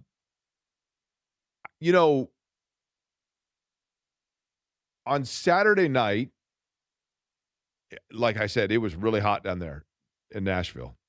It is a great city, and I had a ton of fun. Was it last year or 2 years ago that I went down for Hootie and the Blowfish? Was that 2 years ago? I think I don't know. I had not seen Hootie and the Blowfish for so long. I had never seen them.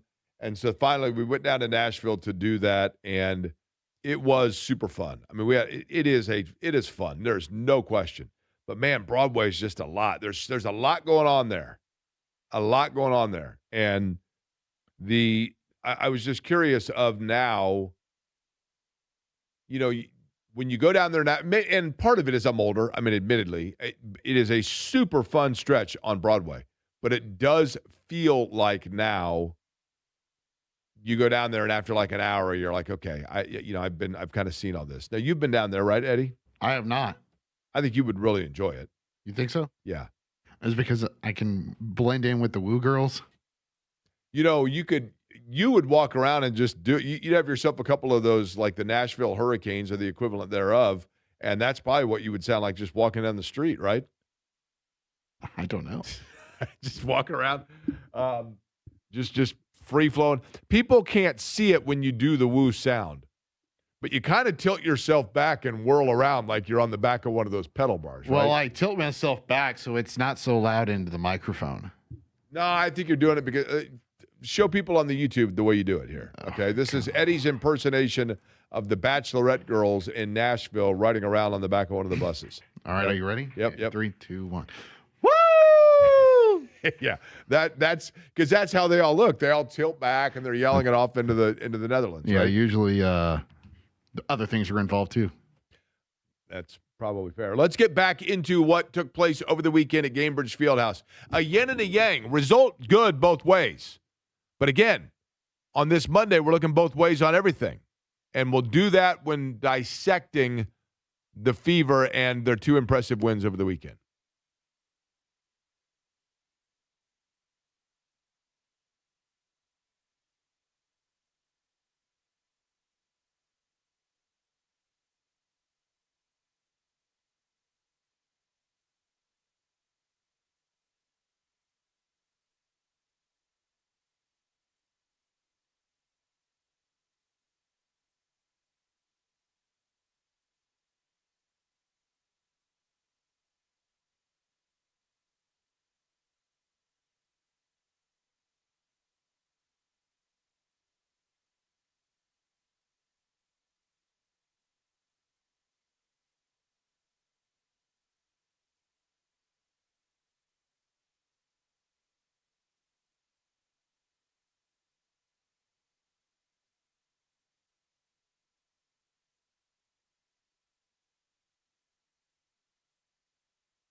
You're listening to Query and Company on 93.5 and 107.5 The Fan. Did you happen to hear Damone with J&V on Friday, Eddie? That was so good. The two things that jumped out at me about that, number one, and I hate saying this, he sounded older. I mean, he is, right? You just forget that. I mean, when J&V pointed out it was his 70th birthday, but he was super cool. My understanding is he made comment over the weekend with people that showed up that he enjoyed it and that John was really fun. I thought the best part of it was when he mentioned that, well, two things. Number one, that his keyboard scarf he just wore to help out a buddy that was launching a clothing line, and he still has the scarf and was wearing it this weekend. And number two, one of my favorite lines of the movie was, "This is some good tea." That's one of them. Without taking a drink of the tea. Right. I mean, that's very Damone, right? But in the fight scene with Ratner when he says, woke up in a great mood. I don't know what the hell happened. And when you find out that he actually ad-libbed that, was awesome. And he ad-libbed the line also, "Where'd you get this, out of the hamper?" And Ratner goes, "Hey, come on, it's clean." Those two lines were ad-libbed, and they're both spectacular. But that was a great conversation. Now, somebody just called in and asked, and I respect and appreciate them calling, why we have not discussed the commitment of Manchan Sales from Lawrence North to Indiana. Mostly because it happened when we were on the air on Friday, and I spent the last hour of the show talking about it. So that's not to say it's not still relevant, but I'll repeat what I said then when we talked about it, because I know it's easy to forget that happened while we were still honest. But it is symbolic. It is symbolic because it shows where Indiana ranks. And I don't know that you can go so far as to say that he is, and I know that this is, out there, that he's the first five-star commitment that Indiana, five-star player to ever commit to Indiana. Because, and I guess that's true in the fact that those recruiting services have not been around forever, right?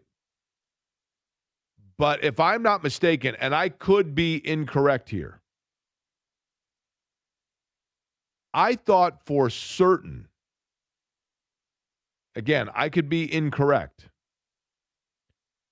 but I thought for certain that in a pre-Rivals, pre-ESPN, etc. era, that Bo Barzalauskas out of Bloomington South, I mean, I remember Sports Illustrated doing a feature on him and the whole thing.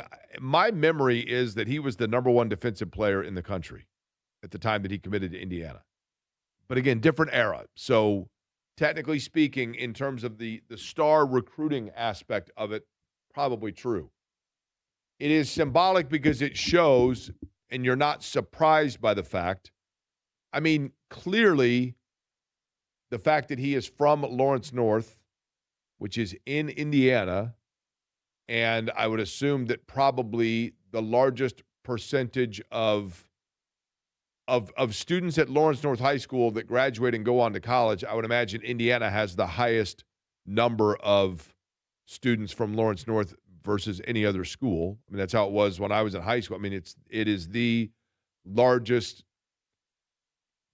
Again, I'm sure that, like, with Purdue Global and whatever, there are other numbers that would say otherwise. But in terms of just the immediacy brand of a liberal arts school in the state of Indiana or Purdue, I mean, either one of them are the natural assumption that that's where the majority of kids out of a high school would be attending amongst those that are going to college. So a lot of his friends are going there. Omar Cooper, who he would know that played at Lawrence North, developed into a first-round pick out of there. Davion Chandler, somebody who is, I think last year he was a freshman or a sophomore. Still there, right? Yeah. I mean, there are, so the connections there, it goes without saying. But it is more symbolic because it now, you can go beyond that in terms of the reason or the explanation or expectation as to why a player would be committing to Indiana. Because they are, and it is still surreal to say it, they are the national champion. It is bizarre. It is bizarre to think that in Alabama or Florida, I mean, open disclaimer, everyone knows this. You know, I have been a long-standing Clemson football fan. Had season tickets, went down, I've been to a ton of games there. And there was a long period there where I would watch Clemson even going back to Taj Boyd and Sammy Watkins and DeAndre Hopkins and Deion Kane and the receivers they had, Mike Williams, who was an elite level player, and the quarterbacks they've had, Deshaun Watson and Trevor Lawrence, and on and on and on. It was a totally different brand of football than anything I saw in the Big Ten, and certainly at Indiana. Because I went to Indiana. I went to every single game when I was a student at Indiana. I was like a laughing stock because I went to football games. And I went to every one of them. I loved watching Jermaine Chaney run. I remember when Adam Greenlee became the quarterback and took over and played well, and you were excited about it because it was kind of an underdog story. And, obviously Ditto and Pacey and all those guys, right? So I saw all of that. So I've been a supporter and a fan of Indiana football, but it was such a chasm. The style, the brand, the cachet, all of it. And so this, with Curt Cignetti in year number 2 coming in and doing what he did, which is the most remarkable story probably in the history of college athletics. The summary that I would give on Sales committing to Indiana would basically be 3 points. Point number 1. It is a credit to Indiana now that you go, yeah. I mean, he chose them over Alabama and Texas, yeah, because they are the crop now. They are playing the brand of football that Clemson looks at and says, how do we get back to that? That's surreal. Like my buddy Brian Jacobson said, it's surreal, but it's real, right? Number 2. It represents a change of the identity and the branding of Indiana football. Because no longer can Indiana football say, hey, we are the band of misfits. We are here to prove you wrong. What do we love? We love the fact that we're just a bunch of guys that everybody else overlooked and nobody wanted. And yet here we are. That's changing now. I think the JMU guys were such a huge part of Indiana and we cannot overstate the significance of having a band of players that came in to say and lead by example to the rest of the roster towards Curt Cignetti of, no, you got to take this guy seriously in what he's saying and trust the method. And that obviously now has paid dividends. And then the third thing is, and we talked about this on Friday, and I don't mean to poo-poo it, but again, today's a Monday where we're looking both ways, right? And if you look the way of what this means and represents, we just went over that. You look the way of what also it could mean, and that is we are in the culture and the era, and I mean this as no knock on that kid. I don't know him. I mean this as no knock on Indiana. If anything, a knock on just the system itself. Getting a commitment from him and then actually having him show up and making sure that he honors that commitment are two different things. Because Ohio State or Alabama or Texas, they may come along and say, you know what, we got word of it. He's getting 1.75 to come to Indiana. This is the guy that we need. Let's give him 3. And now again, I'm just saying this of generic player A, not to the character or whatever of this particular case. I have no idea. But how often do you see it? After talking to my parents and coaches, I've decided to reopen my commitment. Please respect my decision, and I'd like to thank all the coaches, and they are still in play, but I still want to take a second look. I don't think that's going to happen, but you can't rule it out.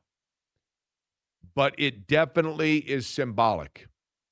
It is symbolic. There is zero question about it. All right, now that I said all that, we will get back into the fever. Gainbridge Fieldhouse. Looking both ways, right? 2 different ways to win a game.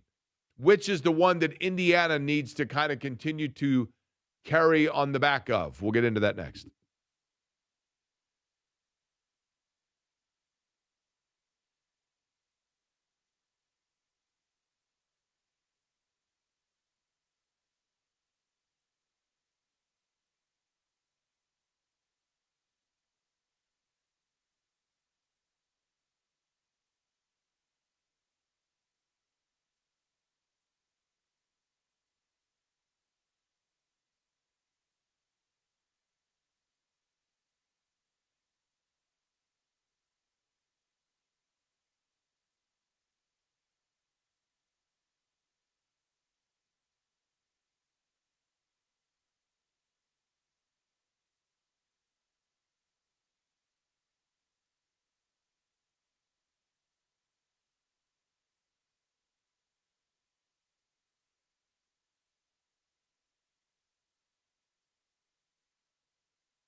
is Query and Company on 93.5 and 107.5 The Fan. Eddie, you're looking at me funny here. Just looking at you, waiting for you to talk. What do we got playing here? The Chili There Peppers. we go. That's red hot. As soon as he starts playing, you can tell. Thought maybe it was Billy Bob Thornton again, my new BFF. What's up, man? How you doing, brother? You should ask him if you can buy any stock in the new business. That's right. He's already got Dale that's going to run everything for him, right? He's got it all figured out. You don't even have to ask. Yeah. He's got his own 5-point plan. For those that are just joining the program, Where have you been? Thank you, Eddie. Yesterday in Nashville, I did not know that Billy Bob Thornton and his band would be playing just outside of the media center in the infield at the Nashville Superspeedway, but I had a chance to bump in with them where I kind of gave him that look like, I think I know that dude, and he could tell that I had that look, and we literally bumped into one another, and I believe the quote was, "How you doing, man? Hey, brother," or something like that, and then "Good to see you" with the pat on the back. Nice guy. With his little twang. Honestly, as soon as he talked, I was like, because I'm like, wait a minute, he looks familiar. And then as soon as he talked, I'm like, holy cow, that's Billy Bob Thornton. It was just, it's Landman. As soon as he talks, right? Yeah, it was or cowboy Bad hat Santa on or whatever. He had on a baseball hat, I think, if I remember. Sunglasses? Correctly. No sunglasses. Now, Billy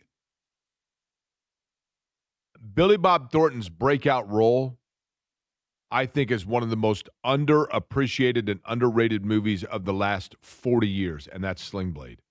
And it is amazing when if you want to know the depth of his talent, watch Sling Blade and Carl in the movie. You have to remind yourself that's Billy Bob Thornton. It's like everything about him in that is the antithesis of any other role you've seen him in, and he is brilliant in it.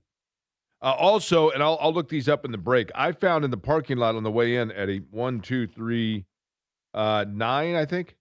No, 1 was a receipt. I'm sure these are non-winning dispatches. Oh, no, wait a minute. This is for, what is today's date? The 20th? Today's the 20th? Yes. No, I think it's the 19th, isn't it? Today's the 20th. Are you sure? Yes. Well, I got 1, 2, I got 9 lottery tickets I found in the parking lot.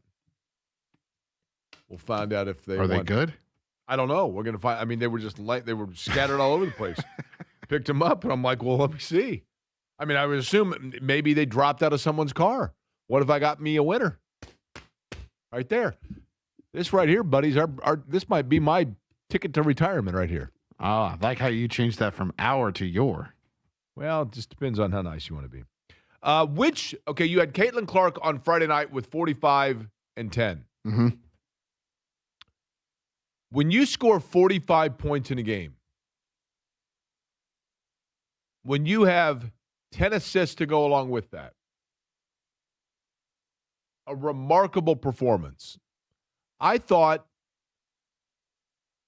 her defensive play in the final minute was actually with all of the things that she did. Yeah, Michaela Timpson makes the turnover, and Caitlin has to rush back on defense. She knocks the ball off the leg. I can't remember which player it was. Correct. And retains possession. Yes. Or gets it back, right? Yeah, that was in the final 90 seconds, yes. And then she comes down and hits the go-ahead 3. That defensive play, to me,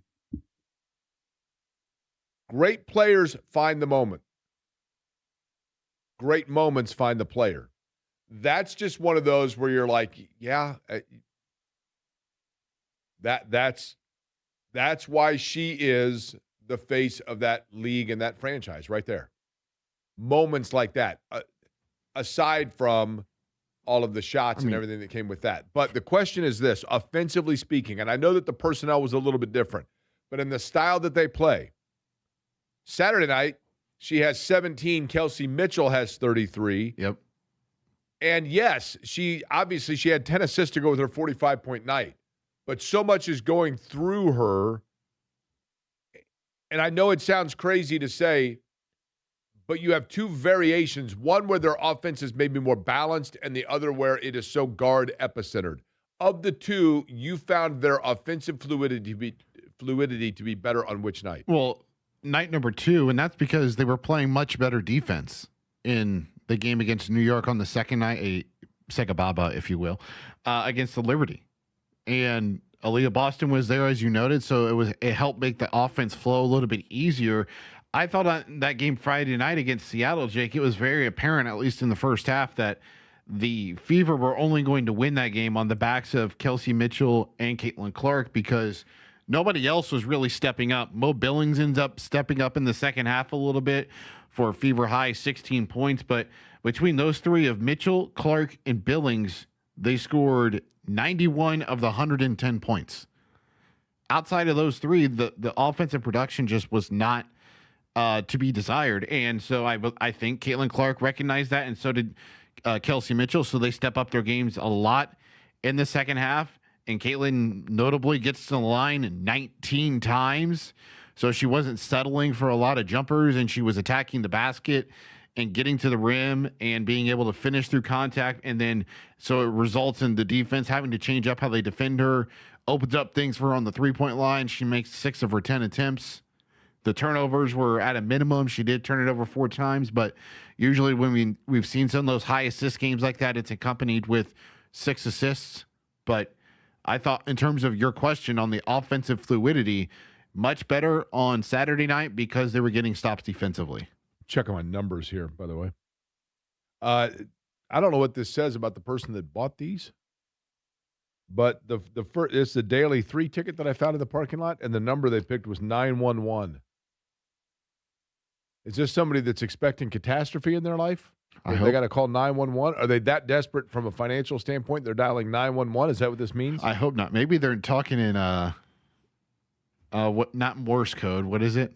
I forget. It's like a specific type of code. QR code. No, it's not QR. QR. Not I think QR. It is. No. Morse code? Not Morse code, because that's the tapping, right? Yeah, that's right, yeah. Braille is the stuff like the dots, right? Yeah, they have Braille at the drive-up ATM. It looks like this person didn't put in the 4th Super Bowl number. Maybe that's why they threw all these out. Oh, well, we'll figure out. Mike Chappell going to join us, right? Yes. Chap going to join us coming up. The final week, really, before things get underway out at Grand Park. We will talk with Chap next.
You're listening to Query and Company on 93.5 and 107.5 The Fan. Now, here's where I'm confused, Eddie, okay? One of these tickets I found, I got two of the numbers, okay? Now, I'm looking up ways you can win. Okay. You got straight 1-digit off, 2-digit off, 3-digit off, box 3-way, box 6-way, combo 3-way straight, combo 3-way box, combo 6-way straight, combo 6-way box, wheel 3-way, wheel 6-way, front pair, back pair. All that on a $3 pick 3. Now, how are you getting yourself a 6-way straight and a pick 3? And does it have to be so this person picked 911 as their 3 numbers, unless it was a quick pick. And the 9 and the 1, the winning numbers is like 791. So I have one of the numbers, but I have 2 of the numbers, but one of them in the correct slot. What does that mean? Does this win? I don't know. Well, I got a big investment. Well, here's the problem. I don't know if you can claim that since it's not your ticket. Guarantee you can. I don't think so. What are you talking about? You didn't purchase the tickets. I don't know if you can claim that. Why not? You need proof of ownership? What are you talking about? I found it in a parking lot. Finders, keepers, losers, weepers. Somebody discarded it. I found it. I actually, just so you know, this is exactly what I did. You ready? I found it. I held it up in the air, and I twirled around, and I said, lottery! Lottery! Nobody came calling. I did it 3 times. Nobody came. Boom, mine.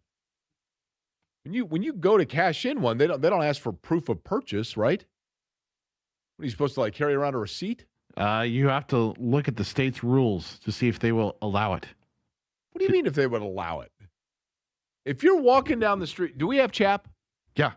Mike Chappell's a sensible guy. We'll ask Mike Chappell. He'll be the judge and jury here. Chap, here's a question for you. You ready? Ready. You're walking down the street.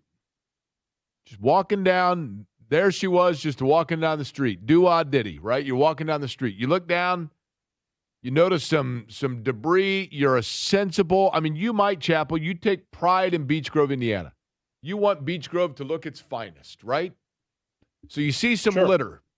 You think, I'm going to pick up the litter, pick up the debris. You pick it up, it's a scattering of papers. You look at it and you notice it's like 7 discarded lottery tickets. You look around, there's nobody around. You yell, anybody drop their lottery tickets? Nobody claims them. You pick them up, put them in your pocket. You go home, you look it up. One of them is a winner. Are you a winner? I'm a winner. I would pick them up and I wouldn't shout lottery. I'd say, anybody lose this? And then I'll move on. And I only pick up, sir, I'm not going to pick up empty beer cans and I'm going to pick up McDonald's cans. But no, I don't think that there's no way you have to have proof of ownership because you just go in and plop down $5 and you walk out the door with your lottery ticket. Correct. So no, right now it's found paper and maybe it's found money, but it's losers, weepers, and possession is, 9/10 of the law. So carry on, buddy.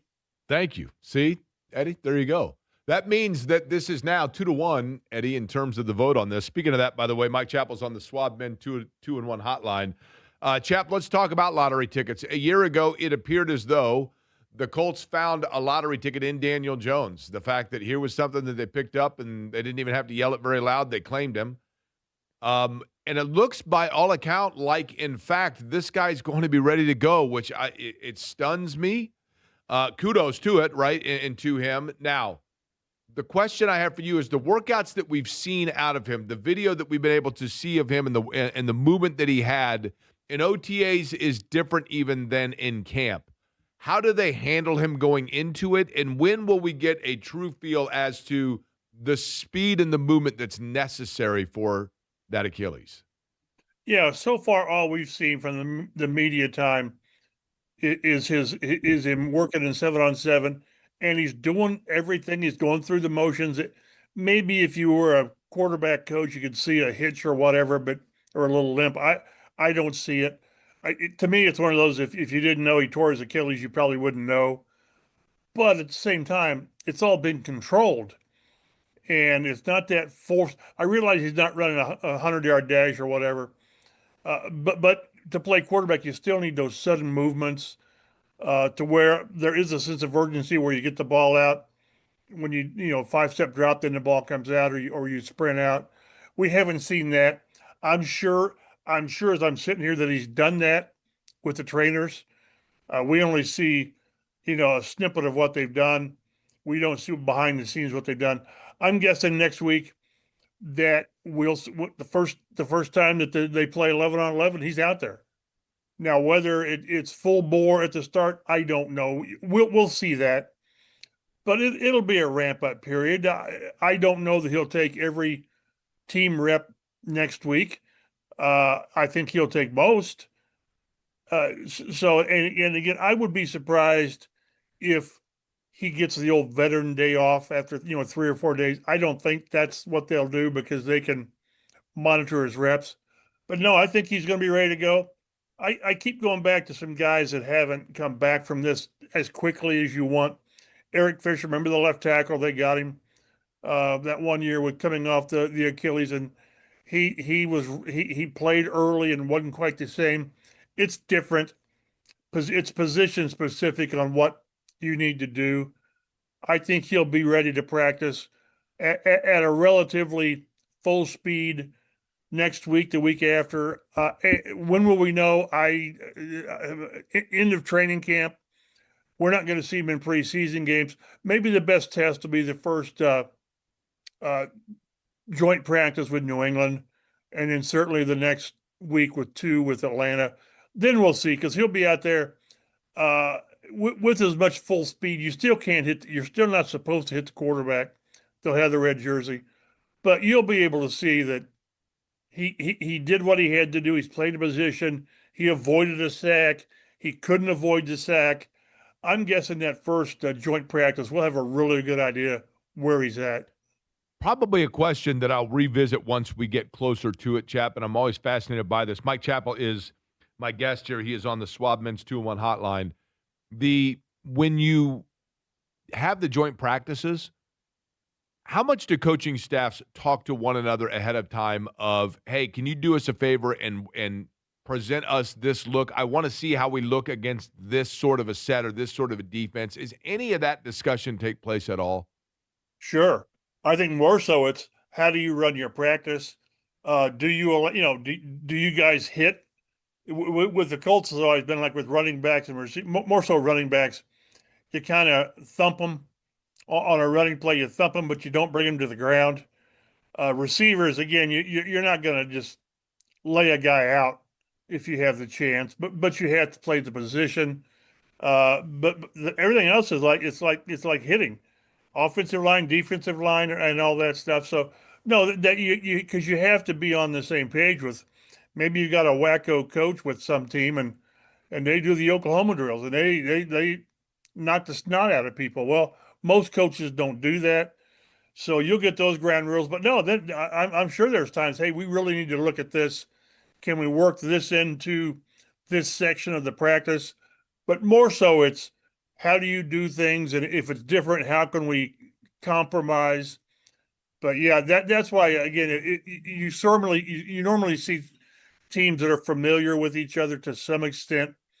You can't have, back when it was, remember the Cleveland Browns came in here and the Ravens came in here, and there were some fights. Yeah, yeah. You always get a fight or two, right? I mean. But yeah, the 2 a days, the first day goes pretty good, and then the second day is a fist fight. It's Fight Club and all that stuff. That's why practice that second day is normally shortened, because the players just get tired of it and they want to hit people, and they hit people a little bit too hard. So, but joint practices are the thing now. They're taking the place really of the frontline players playing in preseason games. But they have great value. But coaches need to get together and sort of and see if they're on the same page. Make sure they're on the same page with how practices are run. Mike Chappell is my guest from CBS 4 and WXIN Fox 59. Chap, does the league determine who you do the joint practices with, or is this strictly a byproduct of coaches getting together, picking up the phone, calling, and setting it up? I'm sure it's the teams. and you can't really do it until you see the preseason schedule. So no, the league doesn't. The league, I don't know what hand they would have in this at all. The only hand they have in it is they had the Colts going to New England for the first week, and then it's Atlanta, and what is it, Detroit?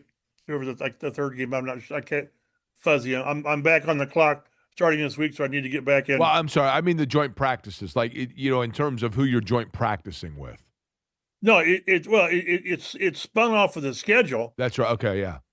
But you do that after you know where your schedule is and who you think you're gonna. But then the joint practice, it's up to teams. You don't have to do it. More and more, we're seeing this will be, I don't know, second or third year the Colts have had 2 joint practices. It's got great value. But no, this is 2 teams getting together and say, what do you think? How can we make this work? Mike Chappell is my guest. Chap, do you feel one of the areas we've talked so much about quarterback with the Colts, right? We've talked so much about obviously the corners with Sauce Gardner, the receivers with Alec Pierce, and yet the loss of Michael Pittman. And where do they make that up? One of the areas that I feel like I was thinking about this today, the offensive line. I think they have good depth there, and I think they have good players. I don't know that they have any. I mean, Quentin Nelson's obviously an elite player, but they have solid play at the line, but there are guys that are playing in new spots, and they've moved around a little bit, or they just haven't had necessarily a unit that has, you'd say, okay, this particular offensive line as a group has played X number of games together. Do they have question at the offensive line, or do you feel pretty good about who and where they are?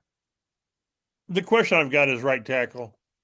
With Jalen Travis moving in at right tackle, they like what they saw last year in his first year, but it's just different when all of a sudden you're the guy and everybody else is back. They want to see Gonzalez another year at right guard. That was his first year really playing guard last year, so he was learning on the run. He'll be better at year 2, but they really need to have Travis take control at right tackle. They think he will. You don't know.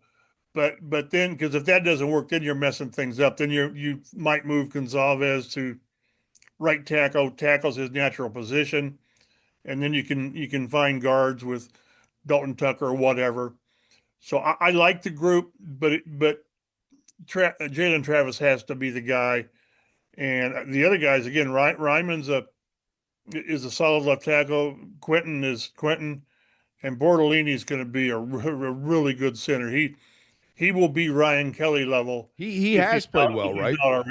I mean, from the get-go, he did really. For a guy that, yes. And look, I give plenty of grief or critique at times to Chris Ballard because I think sometimes the must-have picks he might reach on, but there also have been some that we thought were a reach that were a solid pick.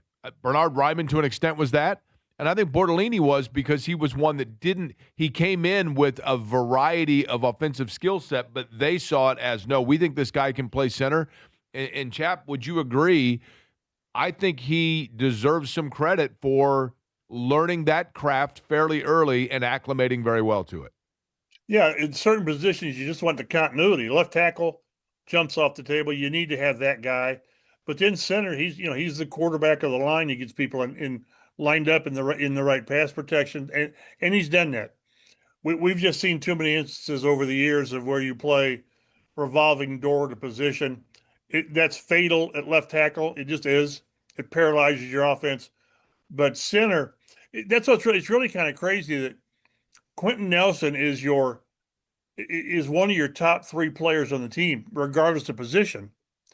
Yet, if you ask me who can you least afford to lose on the offensive line, it's not Quentin, with all due respect. It's the left tackle. So, and maybe center after that, I don't know. I don't want to go too far down there. But that's why Bortolini, if you've got that guy, when they drafted Ryan Kelly round 1, whatever year it was, they knew they had a guy for 6, 8, 9 years. And when you've got that, then that lets you do other things. That's where, like during the years when they've missed on a pass rusher, Well, then the next year or the year after, you have to go after that position again. Sort of like we've talked about chasing mistakes, which is totally screws up your draft process. So I like the offensive line, but Jalen Travis needs to be the guy. And if he is, it's a good group, and then you can find depth. You still need to find a swing tackle. You really do, because these guys, it's rare. I think, what year was it? 2019. All 5 guys started every game. But I like the group. This is like with a lot of positions, though. You like the starters, but and depth is always an issue for most teams. Running back depth, receiver depth, depth behind DeForest Buckner. So you've always, and again, like I say, with Jonathan Taylor, who's his backup? He's going to be the guy to get 300 carries, but you've got to give him a little bit of a blow occasionally, and that's the concern is the depth. If a key backup has to play over a long period of time, how do you hold up? Chap, did you go to Mellencamp on Saturday night? You strike me as a guy that has seen Mellencamp. I've seen him 4 or 5 times. Did he play the oldies? He did. He played. Because you know what they say, the worst thing to hear at a concert is, now I'm going to play some stuff off my new album. And people just go get their popcorn correct. And go to the bathroom. He has advertised this particular tour as exactly that. Nothing but I forget the terminology he's using, but it's nothing but the hits, right? Nothing but the hits. It's kind of like, okay, I'll play them type of tour. Right. That's what it's called, the okay, I'll play them tour, right? Did not go. My wife just had knee surgery, so we're sort of working her back in rehab. So no, but I guess it was a good show since you played what people want to hear. Yeah, I've heard it was a good show. I don't think that he has the energy level and the spring that he once had, but none of us do, right? It's amazing for a guy that has basically been living on, presumably Marlboro Reds or some variation thereof forever. Kudos to him, right? I guess that warning label on cigarettes don't apply to him. I guess, man. I mean, it's pretty remarkable. But it is, to me, and I mentioned this earlier, I'm embarrassed by it. I feel like I should have to turn in my Hoosier card because I have never seen him in concert. And oh my, we've seen him several times. The last few times weren't as good because he did a lot more of the here's my new stuff, which no one wanted to hear. Not right. The hardcore guys did. So, but I always enjoyed him early on. First time I saw him was in 1995 at the AFC Championship game in Pittsburgh. I sat across the table from him in Pittsburgh press box. Jimmy had him there as a guest, and I'm thinking, hey, that's John Mellencamp. And I didn't embarrass myself by asking for an autograph or saying, hey, really, really a big fan. Right. I avoided that.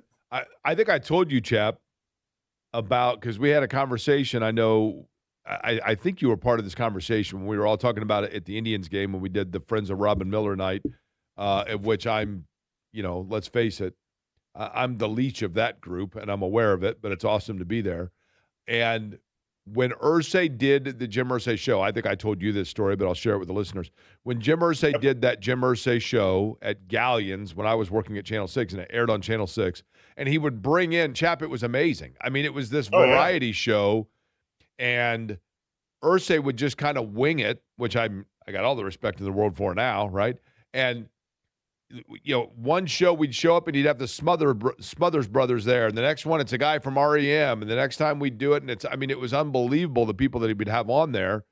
But he brought in Mellencamp one time, and Mike Vanderjagt and Hunter Smith were super stoked and excited to meet Mellencamp. Hunter Smith, a guitarist, and Mellencamp had as much interest in stopping and chatting with those guys and chumming it up with them. No disrespect to either of them, who I like both a great deal.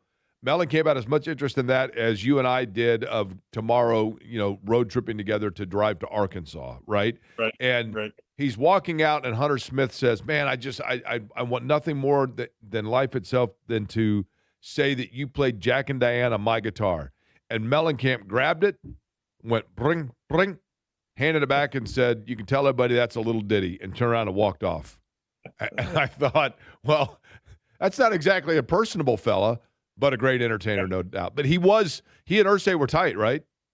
Yeah, they very much so. And Kenny Aronoff, his longtime drummer, Yep, was close to Irsay, and because it's funny, I mentioned to you at that time too. My wife's one of her good friends went to Seymour High School, and she was in Mellencamp's class, and she said, "Whatever you hear about him, yeah, he was a hood. He was one of those guys yeah, in high school. So at least he stayed true to form." he did that, no question about it. All right, so when will we be then in Westfield here at Grand Park? It's going to be here before we know it, right? Tuesday. The media's up there. We get players. We need to talk to the PR about having guys there at 8:00, because then on chapel time, that means, okay, I've got to leave here at 6:30. That means I have to get up at 5:30. I don't do 5:30. I don't do 6. Morning to me starts at 9:00. So, your show, where Kevin Bowen, whenever he has me on early, I've got to set my alarm because I have to set my alarm. But we have access on Tuesday at 8:00, I think it is. We get Chris Ballard. And then Wednesday practice starts. I think they're 10:00. Most of practices are 10:00, which again, selfishly, that means I can avoid rush hour going to Westfield. And if you know anybody in the street department, tell them to get that exit 31 fixed. It's a mess. Listen, Everything's a mess. Chap, I thought that driving from the north down 37/69 as it merges in and becomes Benford at 75th Street, Right. I thought that was the most chaotic, what do I call it? I'll just say pig orgy that I'd ever seen, until I then tried to go down 31 when it becomes Meridian Street and try to continue south, and it says 31 south, and I'm like, well, that's this lane here. And the next thing I know, I'm in Beech Grove.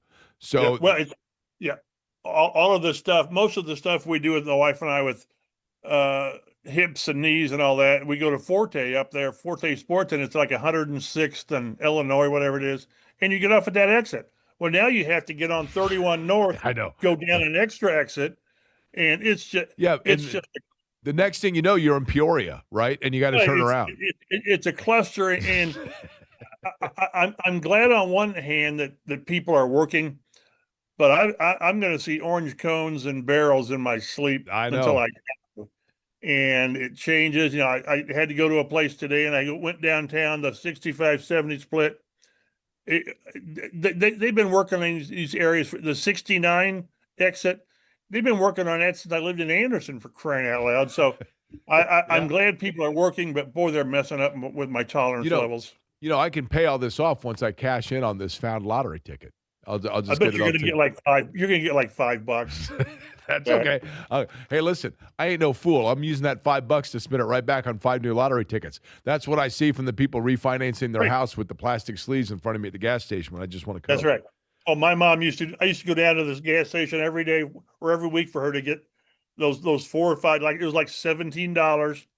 She picked the same numbers, and she actually appeared on the TV show. Remember when Mark? Mark Patrick and Tony Lamont. Thanks, Mark. Patrick. We still got the tape where and she won something. She won a little bit, but it's forever. But and the thing that is crazy is like Lotto, the power, whatever, where now it's up to $800 million, and that's when people go to buy extra tickets.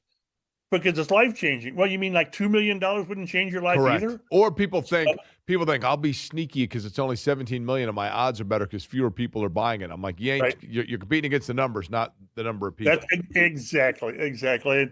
And the house always wins. It does. Correct. Robin Miller, my associate with Robin Miller told me that all the gambling that I did, all of my losses.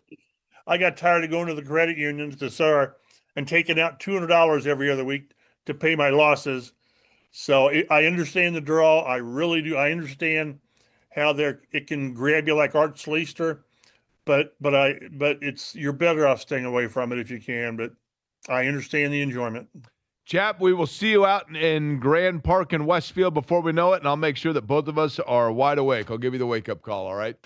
Yeah, let me know how that lottery thing goes. Will do. Mike Chappell joining us on the Schwab 2-in-1 men's hotline, the Schwab men's 2-in-1 hotline. Eddie, you said that Dustin's going to join us to recap where the Pacers are and whether they're done or not, correct? Yep. All right, Dustin Dopirak, Indy Star next.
is Query and Company on 93.5 and 107.5 The Fan.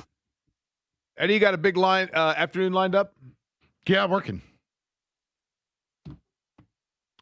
The second job? Okay. Yep. 4 until 11. And I can't tell. I'm looking to the north, and I mean, it looks overcast, but I do wonder, and I don't mean this flippantly at all, how much of that is, the wildfire stuff, which is a terrible situation, obviously. IndyCar taking the green flag 3 o'clock today down in Nashville. Obviously, I retreated once they moved that to today to come back to do the show today. IndyCarRadio.com, where you can hear it, but obviously on air as well. John on at 3 o'clock today. We'll find out what he's got cooking for his broadcast upcoming with JMV as part of the crossover brought to you by the good guys at Love Heating and Air, but wanted to kind of put a tie on, at least for now, Dustin Dopirak joining us. By the way, somebody asked me yesterday, and I don't know if I'm breaking news here, Dustin, but I was asked by several people in Nashville whether or not the Pacers are wearing their pinstripes this year. And I did get confirmation the Pacers will wear. I have no idea if this is like public out there or whatever. 5 uniform sets this year. One of them does include the pinstripes. How about that? Am I breaking anything there? It's been out there that it's been out there that there's going to be a change of some sort. There's going to be new stuff out there. I know Halliburton's been pushing it for years for there to be new and different stuff and some changes to what the uniform palette has been.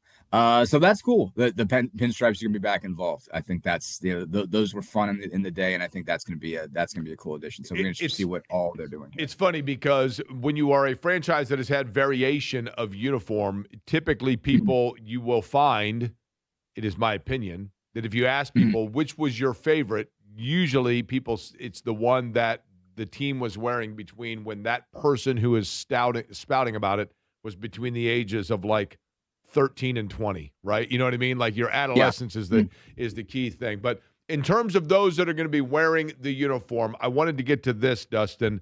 We talked last week. I talked a lot about, the whole LeBron thing with the NBA, where that ends up. I'm still going to stand by. I say 1% chance that LeBron ends up here because I own that 1%, and I don't think it's zero. I cannot ever possibly rule something out. But the players that are on the two-way deals as of right now are which? That are right now under contract are Kobe Brown, Ethan Thompson, and Taylor Peter. Okay. Those are the guys that are currently signed that have put pen to paper. Okay, now. And that could and probably almost definitely will change. So Braden Smith then slots where? I mean, he's got an agreement, basically. I mean, he was told that he was going to be a two-way when they drafted him. I mean, I guess he agreed to be a two-way contract guy. He hasn't put pen to paper, but I mean, it would be an absolute shock to me if they rescinded the offer. I mean, they'll have his draft rights, right? And it gets more complicated than that. I'm sure there's some stuff here I don't understand, but I just would be shocked if he doesn't still get one of the two ways, just on the basis of, you really going to tell a Purdue All-American and Westfield guy that he's not going to get a deal after he got picked 38th? And you are allowed to have how many two ways? 3. Okay, so Kobe Brown, Ethan Thompson, Taylor Peter. If Braden Smith becomes a fourth, then who's the odd man out? I mean, I think it's Talon, and I think the interesting question is really Ethan Thompson or Jalen Slauson. I would be that's kind of what I think it comes down to me. I mean, I don't think Talon's done a bad job. So Kobe Brown, you're saying is safe, right? I would think so, just on the basis of they just signed him. Yeah. I mean, it was just like they could have easily let him walk. Like what was the like they must want him. I guess is the simple thing for me is they must want him enough to keep him on this contract. I mean, I guess maybe you get him on there just to see if Jalen Slauson outplayed him in summer league or did enough that you're willing to let him go. And that's possible. I mean, Slauson was obviously super productive, but I mean, I feel like they just to even keep him around, to even think about it. I think they would have had to like his game enough to say, we got to keep this guy around, that it's worth having him. And he had to obviously say, it's worth sticking around on a two-way, because he was a first-round pick and he was on a standard contract for the first, 3 years of his career. You would have thought that, he would have just gone elsewhere, they would have just let him go elsewhere. And if they wanted to keep him around, you'd have to think, okay, well, they're not going to sign him on July 10th to a two-way and not have him keep it into the season. I mean, I don't know. I'm trying to think of what the rules are in terms of like two ways of when you can.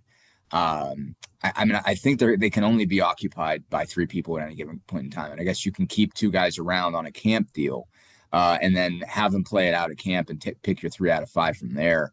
But I would just be surprised if they signed him and didn't keep. Dustin Dopirak, by the way, is my guest. He is on the Schwab Men's 2-in-1 hotline from the Indianapolis Start. Dustin, if you look at the two ways, and look, this is a great luxury. It is a great luxury, and it speaks a lot to the Pacers of the fact that one of the burning questions is which two-way guys are they keeping? Because we are so sure of who their core is. But having said that, when you look at Kobe Brown, Ethan Thompson, Talon Peter, Braden Smith, of those players, which one is it that actually plays the position that has the highest likelihood that they could then be called upon to have a 10 or 12 game stretch where they're going to have to get regular season minutes and be valuable to them, and therefore they may not be the best player of the four, but they have the best value to the franchise of the four. And 5 if you include Jordan Slauson as well. I should have included Slauson. Yeah. I'm gonna lean Braden because TJ McConnell's 34.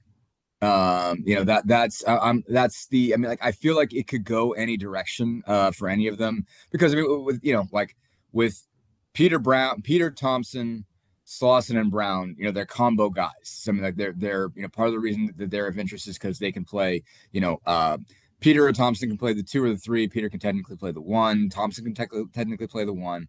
And Brown and Slauson can both play the 3 or the 4. And so, I guess small ball 5 if everything went really bad. So part of what their deal is to have multiple spots. But I mean, I guess only like 1 or 2 things have to go wrong for Braden Smith to have to play. That is at least a possibility. Now, obviously, got Quentin Jackson in there too. So I mean, they might, depending on the matchup, say, okay, Quentin technically slides in for TJ if he's got a, if his hamstrings act up again and he goes 5 or 6 games where he's not available. So I mean, I lean Braden, but I mean, it could be any of the group, just on the basis of it, because it could be any one guy, gets hurt and then suddenly somebody takes up a notch. Again, to your point, they have a lot of good depth. I mean, they have 14 guys they can use. I mean, the forwards matter in part too, because you don't have Furphy for a while. Basically Brown. And what's the latest on Furphy in terms of what his estimated return date would be? They've been really quiet about that. Like, they haven't tried to, when they've been asked about it, they haven't pinned down a return date. They basically are saying like he gets back when he gets back. I mean, I think you kind of give it a year and work your way back. Like it seems like he's making good progress based on all the video they're showing, starting to do some things on the court a little bit. It certainly doesn't seem like it's 5-on-5 or it's anything close to 100% at all. But, I mean, like, he got hurt, I think, right before the All-Star break. I don't think it's crazy to imagine him returning right before the All-Star break. I think that's entirely, that's probably, that might be a little bit conservative. Maybe you can get back in, December, January, somewhere in that range if everything goes well. But you have to think they'll be careful as a young guy. They're going to want to take their time. And also they don't need him to step up and play in front of, Walker or Oubre or certainly Neesmith or Toppin or any of those guys. They can let him take his time. And he was starting. I thought, Dustin, he was starting to show. I mean, very early into it. But right, like, where I'm going with this. Furphy, I thought, was starting to show where you're like, yeah, I can kind of see maybe where he's developing into not a starter, but that 8, 9, 10 guy that could come in and give you some good minutes, right? Yeah, no, absolutely. I think you called him found money at some point in one of these conversations we had somewhere before the injury. And I think that's right. I mean, like, out of the guys that you saw make the most of this just lost season, and in terms of guys getting opportunity and stepping in and make the most of it. I mean, Furphy was up there, I thought, with the guys who really took the biggest jump and just sort of proved that they belong. I think Furphy has, I think, continued to prove, I think you looked at him as this sort of like skinny, rail thin, outside shooter, and I mean, he's proven to be kind of a totally different player. He hasn't shot it as well as I think he would have hoped or they would have hoped. But I mean, he's just played with a lot of athleticism and physicality. Moves really well without the ball. But I mean, like, has shown he can really, just is a willing guy who's going to get up and guard, going to box out, going to fight for rebounds, just going to get after the ball, that kind of thing, and dive on the floor for loose balls, like all that kind of stuff. You saw some real growth there. He's a smart basketball player. He can, he was defending the 5 on some occasions. He was doing the playing the 5 on offense on some occasions, setting a lot of screens, just doing a lot of smart, good stuff. And I mean, he's grown so much, physically, just look at him. I mean, like, he got guns now. I mean, he was skinny, big time when they got a hold of him, and you've just seen a lot of physical maturity in him, and it, there's some athletic explosiveness that didn't really pop in the combine. Even, I mean, he didn't have a great vertical in the combine, and then you see him get up in games now, and you're like, okay, where was this? Right. Like this. What he's jumping in games is not what he measured at the combine. It's way beyond that. And so that there is real growth there, and obviously, like, there's going to be a major injury he's recovering from, but he, like, I would say even more so than Halliburton, took the time of, all right, I'm off my feet, I'm gonna put on some muscle up top. I mean, he looks big right now. Dustin, here's my other term. I'm going to give you permission to use it because I appreciate that you remember me saying found money. Okay. I checked these boxes. I remember these, Jay. You got some good lines. Now, here's my new one, and I might have used it with you before, but I'm going to give you permission to use it. You don't even have to credit me if you don't want, right? I will. It's your creative property, Jake. Braden anyway, Smith is a crock pot guy. Do you know what a crock pot guy is? Go on. I don't, but I'm anxious to hear it. Crock pot guy. Crock pot. I really like crock pots. You can make a great stew in a crock pot. You throw stuff in, but you have to let it simmer and take its time. And with a crock pot, you don't want to keep going and still checking on it. You just got to let it work at its own course. And eventually, if you give it enough time, you're going to get a great meal out of it. Not problem. The interesting tidbit for Braden Smith is going to be he's in a situation where there are going to be all kinds of people in his orbit that keep lifting up that glass, checking on it, and trying to prematurely get the meal ready. Sure. Let it sit. Let it rest. Let it sit. That's Braden Smith, crockpot guy. Dustin Del Pirak, Indianapolis Star. I like that.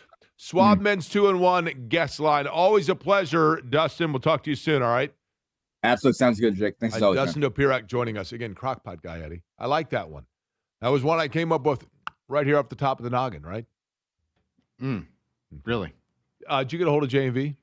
No, I have not yet. We'll find out what John, speaking of warming up and cooking like a crock pot, what exactly John's warming up for his program later today. 3 o'clock, he's going to be on. He is still elated on Cloud 9 from his conversation with Damone. I do know that. Also know this, when it comes to your house, right now things might be warming up inside the house, and you're thinking, I got to get the air conditioning checked. Love Heating and Air is the place for that. Love-HVAC.com, 317-353-2141, the telephone number for Love Heating and Air. Over 100 years in central Indiana and serving Marion and all the donut counties, 24-hour on-call maintenance, an official Heil Heating and Cooling dealer. So great quality of product. They come in, they got integrity. Great folks. I've known them my whole life. They will absolutely treat you like family. I can promise you that. An official Heil Heating and Cooling dealer. Love Heating and Air. Helping us with the crossover with J&V. We'll check in with them next.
Hey there, Jake Query for Love Heating and Air. Love-HVAC.com is the website. 317-353-2141 is the telephone number. You just heard me talking about it.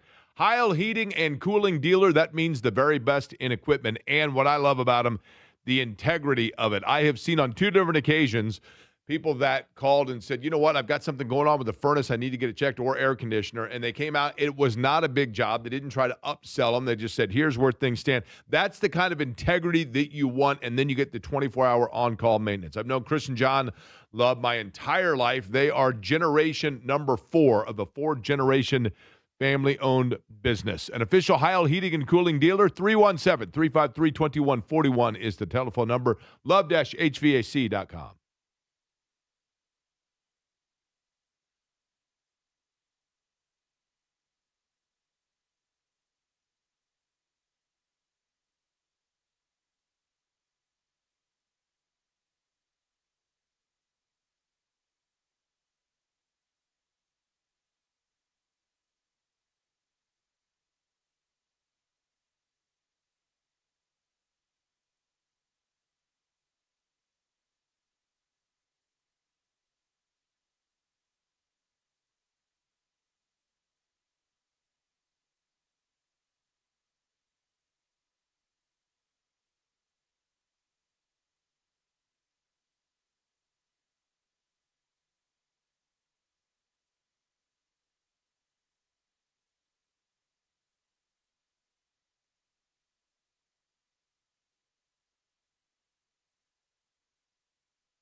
Hey there, Jake Query for Surfside. Super Light is out. You know what that means? It is a sport energy drink, 4 different flavors with that little splash of vodka, and in the same great flavor that you get, for example, with Surfside iced tea and vodka and lemonade in vodka. All of it. No carbonation, so smooth. Great folks as well. Ryan and the group at Surfside, absolutely the best. Look for Surfside wherever you buy, and Super Light, your favorite adult beverages. Please be 21 and please consume responsibly.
You're listening to Query and Company on 93.5 and 107.5 The Fan. Now, here's a little glimpse behind the curtain. I was driving down to Nashville Friday night. I can't remember if I called J&B or he called me, but I believe the quote from J&B was, "My career's complete." Oh, Damone, man. Robert Romanus was so damn good here on Friday, Jake. And he hit me up with some lines that I'm going to use on the shows. He said, "Hey, this is Robert Romanus, Mike Damone from Fast Times at Ridgemont High. You're listening to JMV. Now you have the attitude." So good, man. I had an arousal all weekend long. I got to thinking about this. You asked me a question that I've been thinking about all weekend. What is it that he grabs at when he crashes in to bring Rad? I think it's a stuffed pepper.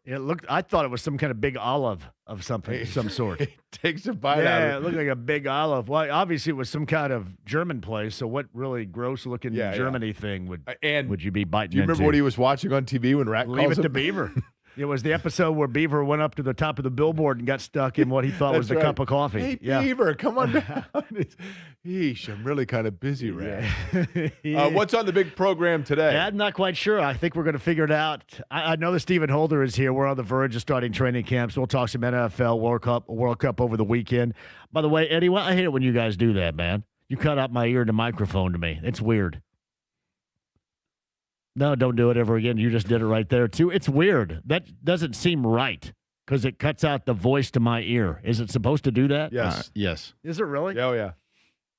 Huh. You should call a race, see what happens. No, does it cut out the race? They cut out the producer cuts out your voice, too? We've got all kinds of sound going on with the races. I got more voices on my head than you can I always imagine. thought that they would talk in your ear, but you would still be able to hear yourself talking as they were talking in your ear. You do, but you hear 3 different audio channels during a race. I It's just a bit wondered. of a disaster. Well, carry on, Eddie.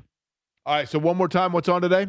Stephen Holder and me, and we'll do a lot of crap. So we'll be ready to go, 3 o'clock. J&B will be with you at 3 o'clock. We are back with you at 10 o'clock tomorrow morning. Thanks, Chap. Thanks, Dustin Dopirak. Thanks, Zach Osterman. We'll be back with you at 10 a.m. on Query & Company.